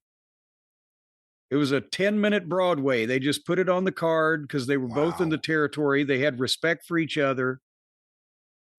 But when fucking Robinson was leaving, and now Billy Robinson at this point was early 40s, right? Robinson's leaving some old guy that had been coming to Louisville since the days of the Columbia Gym and the Allen Athletic Club is like, 20 years ago, he'd have kicked your ass, Robinson. Those new kids like Billy Robinson just couldn't stand up to the greats. Well, Jim, let's get some questions here. This was sent via email to CornyDriveThru@gmail.com from Zane in Hamilton, Ontario, Canada. How do you think Vince McMahon ranked as a commentator? I've heard varying opinions that when he worked for his dad, he had the talent to be the next Gordon Soley. Oh, Jesus. But when he took over the WWF, he became unbearable unless he had someone strong like Jesse Ventura to work off of. What are your thoughts? Vince was a horrible wrestling announcer. During the time he worked for his father, it was okay because he had the voice and he was tall and had but he basically started, or at least widely perpetuated, a lot of the bad, corny wrestling announcer tropes that went on. The colorful suit and the hair and the kind of fake announcer voice that he did. And it wasn't like he didn't invent those. A lot of the other old time announcers and the AWA guys in the tuxedos and shit, that was cornball as hell. It was from the 50s. But he still called wrestling to the best of his ability because that's what it was. When he became his own boss and became Vince and Tuesday Night Titans and Over the Top and the whole thing, then it wasn't about calling wrestling. It was about being Vince and doing what Vince did. And every WWE announcer that has started there, been trained there, is like a little clone of Vinceisms or kind of Vince's demeanor. Yeah. When he'd get a Jim Ross, you could only customize Jim Ross so far. So he retained some identity. That's why he got over. But everybody else has been and he's going to the medical facility type of announcer. Talking in a disingenuous way. Just it became the WWE style of announcing. It's one of the reasons why I've never been a Michael Cole fan, because he still comes across as a guy performing as a Vince McMahon announcer more than a genuine human being calling what he sees. He was never going to be anything like Gordon Soley because Soley was so analytical and had his own gimmick. You couldn't customize Gordon Soley. That's what you got. But he had an incredible vocabulary and was analytical and wasn't an over-the-top personality, but at the same time could sell shit and made it seem real and authentic. And Lance Russell was folksy, and so was Bob Caudle. JR was the high-energy kind of, the Bill Watts style. And now he drops down and he says, oh my God, he's in jeopardy. Oh my God, they broke it. That type of dramatic type of shit. All the different announcers had their own styles, but Vince was unique in that he was never a good wrestling announcer. Sometimes he was a rotten wrestling announcer, but he was the guy that he was Vince selling his product. He was the Barker. He was P.T. Barnum. And everybody in the company has had to, in some fashion, remake that image. I actually like the Vince McMahon pretending he's Howard Cosell working for his dad commentator. But it's really interesting if you think about who was before him and who would come after him. You know, Ray Morgan was the person he replaced, and I was still hearing fans talk about Ray Morgan in the 90s. Yeah. You know, he left an impact on him. They wish he hadn't left all those years ago. Lance Russell was an institution, but Dave Brown, Gordon Soley, even to an extent, Freddie Miller. But you can go everywhere. Dick Lane. They all had some kind of bond with the fans that Vince never had as a commentator. Boyd Pierce. There was something very impersonal, like very, I'm above it and I'm speaking to you and notwithstanding batten down the hatches. Just a whole subtle way of bullshittery that later on became just screaming at you, look at this, which is why he can't speak anymore. Yes, that's the fans didn't like Vince and didn't want to sit down with him, have him over to their house, be friends with him like they did with Lance or with Soley or with Freddie Miller or with Boyd Pierce or with all the people that you named and many more. He looked like kind of like maybe enjoys a drink or two Mark Lawrence, early on. There was just no personality. There was just, I'm talking to wrestlers here and I show, like, you didn't know anything about him. If you listen to commentary of the WWF and watch those old shows, you didn't know anything about the guy. No. And that's why he didn't have a connection, I guess, with the fans. It was a public persona. It wasn't him doing a job of announcing. He was creating a gimmick for a character for himself. Jim, our next question sent to CornyDriveThru@gmail.com from Rick in Pittsburgh. My question is, can Jim explain why the WWF and WCW rings had a different sound? Is it the size difference? Or the materials used, possibly? I don't think I've ever heard this question asked. I personally like the way the WCW rings sounded. Boom goes the dynamite. And I've told the story about when I got them to remake the rings, but part of it was the sound and part of it was the fury, the bumpability. The differences are all of the above. The old I'll try to make this brief because I know some people have heard the story, but I'll try to throw some new stuff in as well and explain why the AAA ring sounds so much better. The old WWF rings were made with these giant sheets of not even raw plywood, but goddamn, what's that old time? But Formica, smooth pressed shit. It had no give, no bend. And they had the big spring in the middle, which is the classic hallmark of an old-fashioned Northeastern ring. The spring didn't do shit. You could drive an 18-wheeler over that spring, it wouldn't bend it because it was big around as a human. It was all bullshit. And the boards didn't go all the way across the old WWF rings, which is what leads to having no give. They were the big plates that only went halfway across. I mean, you could have used it for a stage. And coming from the South where they had the rings like the AAA ring or the old WCW ring, not only is there a metal undercarriage that goes there's metal cross beams that go all the way across in both directions. And so that way, when you hit the plywood or the 2x12 boards, whichever the flooring of the ring is, it bows down and those metal beams hit each other. And that's what makes that bam. That's also what gives it some give, because you have a suspension ring instead of something with supports all the way across it where it doesn't have room to give in the middle. That's why everybody says the apron is the hardest part of the ring, because that's where the cross beams meet the frame. There's no give. In the middle of the ring is where you're supposed to take bumps. That's where the most give should be.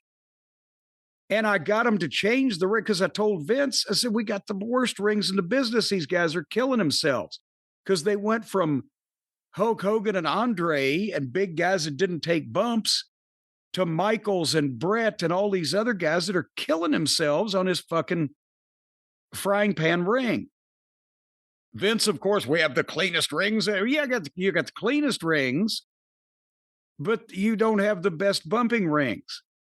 And I found an old spot show ring that somebody had in Massachusetts, and I had the engineers come and say, this is the way it's supposed to go, right? So you got the give here now. Well, that won't last. I said, the ring you're looking at, a guy bought from somebody in North Carolina 40 years ago. He's left it set up in his fucking backyard in Massachusetts. That's why it smells like mildew. You're saying it won't last. So they modified it, built it. First time they set it up, they couldn't get the ring post to square up. But they got the idea of the suspension ring down, and then Kevin Dunn stuck his fucking nose in and said the noise was too loud and it would throw the microphones off. And they went through and they put blankets in between the cross beams so it wouldn't make the bam. And I don't know what they're doing now. I don't know if they still do that, but it has always, since day one, driven me crazy that you can take the biggest bump in a WWF ring and it'll sound like poof. But you take a bump in a real wrestling ring and it sounds like bam.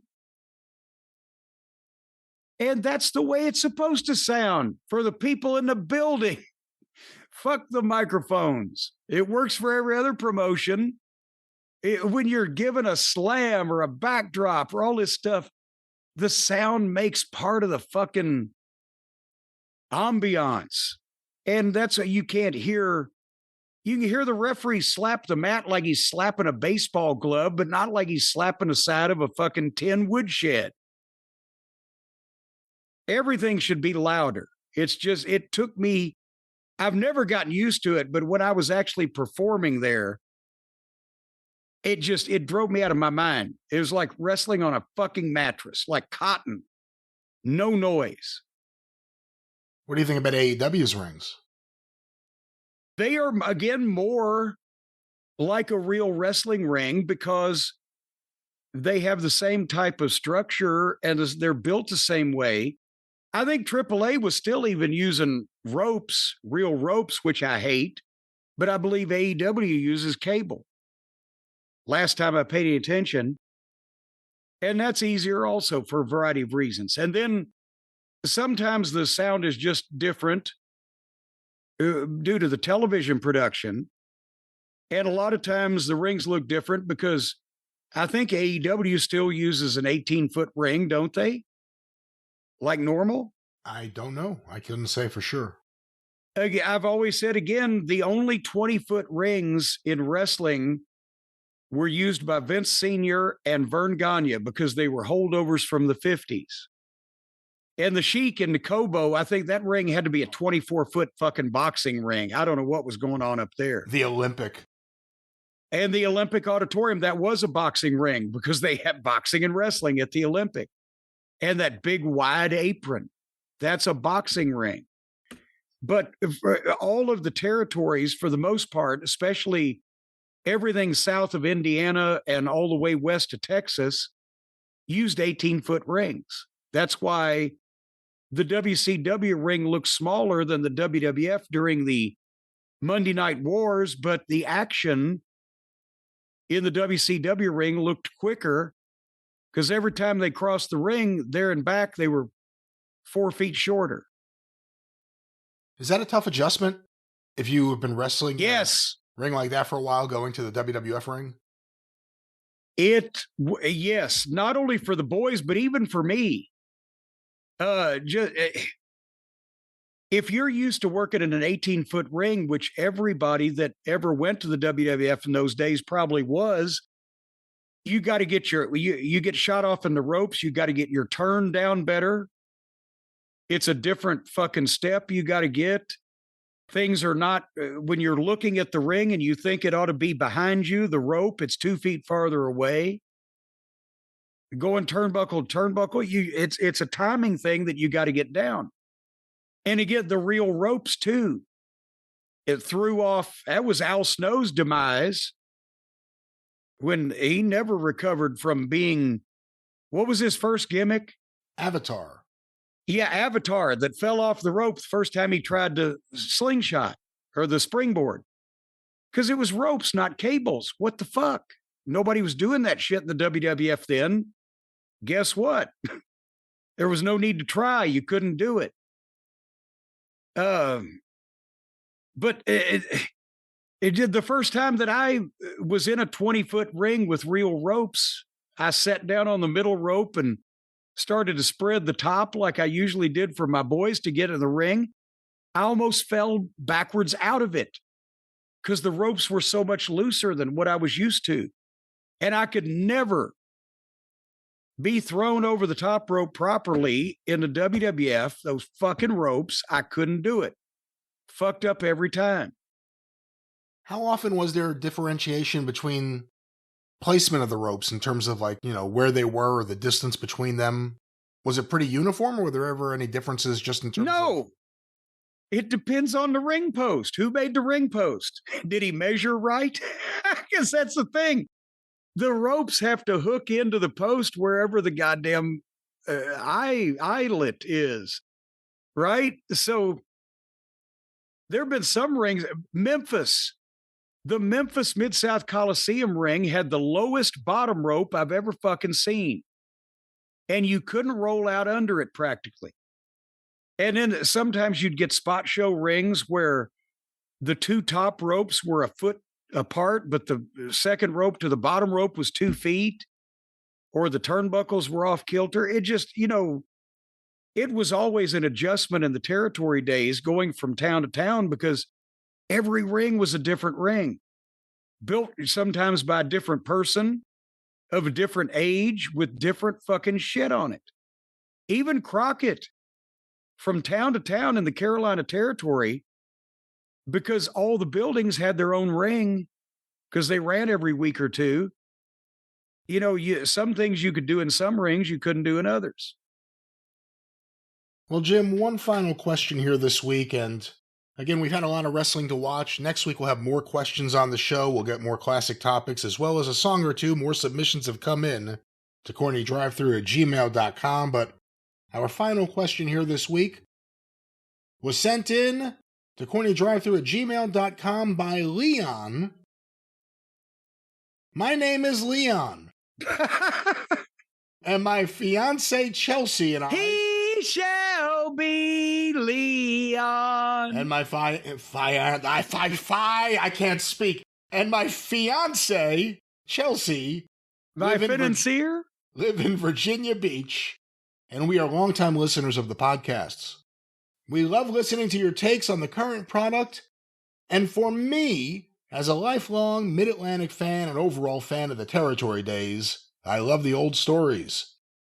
I was reading the Midnight Express scrapbook, number 17 of 50, and read that after... Wow, he got one of the first 50 were autographed by all four of us and went for a premium price and were signed and numbered, and he got that one of those. That's a big deal. Leon's got one unless Chelsea runs off with it. But he read that after the NWA debut at the Forum, you and the Midnight Express went to dinner with Steve Hirsch and a couple of Leon's adolescent dream girls from the VHS tape days of pornography.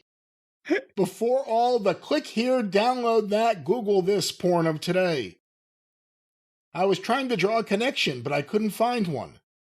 How did you become friends with Steve? Was it as simple as writing a self-addressed stamped envelope to join the Vivid Vixen fan club? A make-a-wish that was granted? What gives? I'm dying to know. And that was sent in by Leon. Oh, but let me try to figure out, because it's getting late in the show, how to do this without boring everybody by so-and-so associated with so-and-so. Years ago, one of the biggest fans in the Philadelphia area was Walt Wolanski Jr. And he was a pen pal of mine and Norman Dooley's and everybody. He sent out programs, and the Philadelphia results. And he was also an early source for me to get Japanese tapes, the Inoki and Baba TV shows. And Walt knew a guy from Philadelphia named Paul Fishbein. Do you remember Paul Fishbein, Brian, or was he gone by the time you? I didn't know him, but around? I know who Paul Fishbein is, of course. Well, Paul Fishbein was a big wrestling fan who later on started the magazine Adult Video News. And Paul became, where he was, just a fan in the wrestling industry, he became a mover and a shaker in the adult film world because of this magazine, which all of the big companies, worked with and got involved with. And the owner of Vivid Video was a guy named Steve Hirsch, who was also a wrestling fan and had spoken to Paul, about wrestling before. And I can't remember the exact way that we got hooked up or introduced, but the point was that Paul, when we started going out to California, Paul was relocated out there at that point and said, hey, it was either my friend Steve Hirsch wants to meet you or you'd like to meet my friend Steve Hirsch or whatever. And Steve was only, I was 25, 26. Steve was maybe a couple of years older than me. His father had been in the business with another company, but Steve had started Vivid Video, and he brought a newfangled Hollywood system style to the adult film industry where they signed the Vivid girls exclusively and had contracts and everything. So It was a big company at the time. And so one of the times that, we had gone out to dinner after the matches or whatever, we'd met. And so one of the times we were going to the Forum,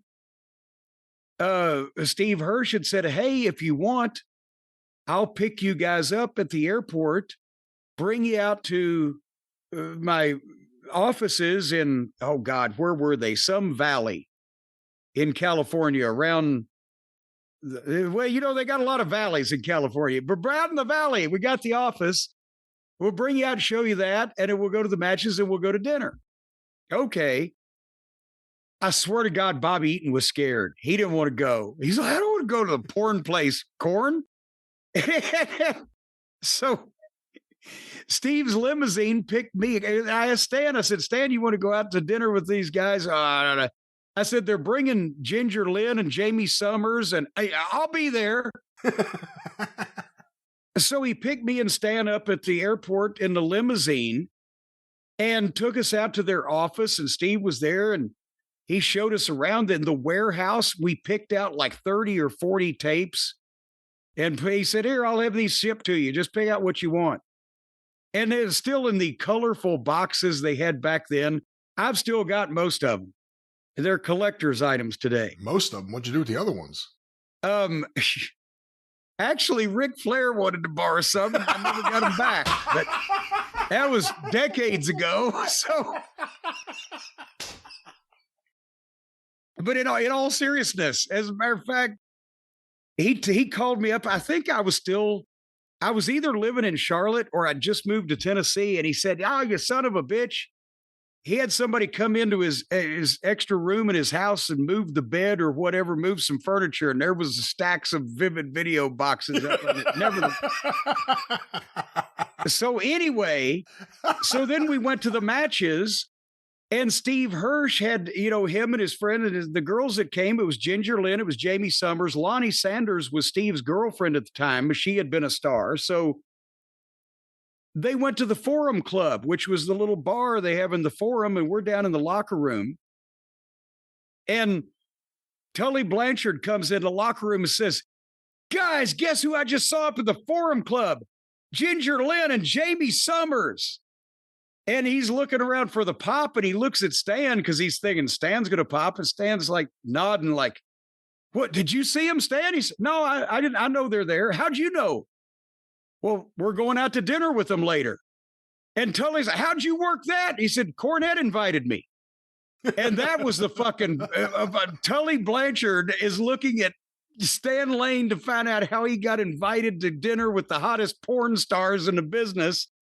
And he fucking credited me. That was, Tully's mind almost exploded. And then we went to dinner at an Italian place. And Stan got Jamie Summers' number and kept up with her for some time after that, as I recall. But nevertheless, that was how all that happened. And then I ended up, Steve Hirsch was doing the 900 numbers, the phone sex lines. He was early in that. But I've got him, unfortunately, hooked up with the LPWA. Remember, Tor Berg, the promoter, to do the Super Ladies 900 number. And he loved the idea, and it had all the potential in the world, and we were writing it, etc. He put out money up front and was going to do a big deal with this. And then Tor went under because the Magnificent Mimi's rich boyfriend in Las Vegas wouldn't bankroll it anymore, even if she was the world champion. And then I felt bad because poor Steve Hirsch lost money on the fucking deal. And then I moved and we lost contact. But there you have that. You know, I know the Magnificent Mimi, had a good body and, I'm sure like up close she was beautiful and everything. But when I was a kid and they had her in the magazines, she looked like not old, but there was something, I don't know. She looked different. Well, and it wasn't even really, and she wasn't horrible, but that was, from what I understood from Scuttlebutt, was that Mimi's boyfriend had money and was helping finance the tapings. But Mimi's boyfriend was under the assumption she was going to be the world champion and et cetera. And that didn't pan out. And then that got lost. And is that all you want to say about your friends in the porn industry, or is there any more to the story? Well, no, there's no other. What do you want me to confess something? You and the Dark Brothers. What do you have to say? Well, one was dark and one was light. See, so they went together. No, but that was how that happened to happen with the crossover with the Midnight Express and the adult industry. All right, and I got a picture on my office wall of me and Stan with our arms around Ginger Lynn, Jamie Summers, and Lonnie Sanders. And Bobby was scared to go to dinner too. Yeah, Bobby, I think he thought Bobby Donna would be mad. No, Bobby didn't. Bobby didn't go to dinner either. He had to think Donna would be mad. Did he just think like they're porn stars? They're going to throw themselves at us? Like, what did he?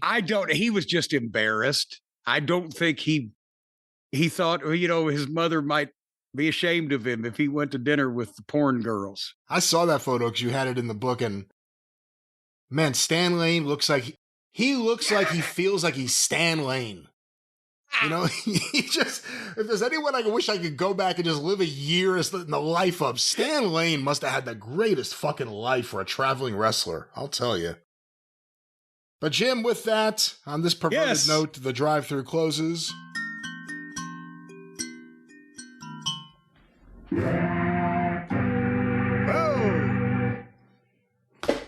All right, we'll be back in a few days. Another episode of Nightmare In. We'll be back in a few days on the Jim Cornette Experience. And next week, back here on the drive-thru, of course, you can go through the archive. Patreon.com/Cornette. $5 a month gets you access to the archive. Patreon.com/Cornette. The official Jim Cornette YouTube channel. Go and subscribe today. Full episodes, clips of episodes, omnibus collections, all with the very popular George Livinitis artwork. Check it out today, and once again, subscribe. The official Jim Cornette YouTube channel. Cornette's Collectibles at JimCornette.com. What's going on, Jim? They already know. I told them at the top of the program, and just remember, it's June. All heroes and friends proceeds to the Crusade for Children. JimCornette.com. At JimCornette.com. The drive-thru is brought to you by the Law Office of Stephen P. New, 877-50-STEVE. Get even with Stephen at newlawoffice.com. But until the experience in a few days, and next week back here on the drive-thru, for Jim Cornette, I'm the great Brian Last. Tally-ho!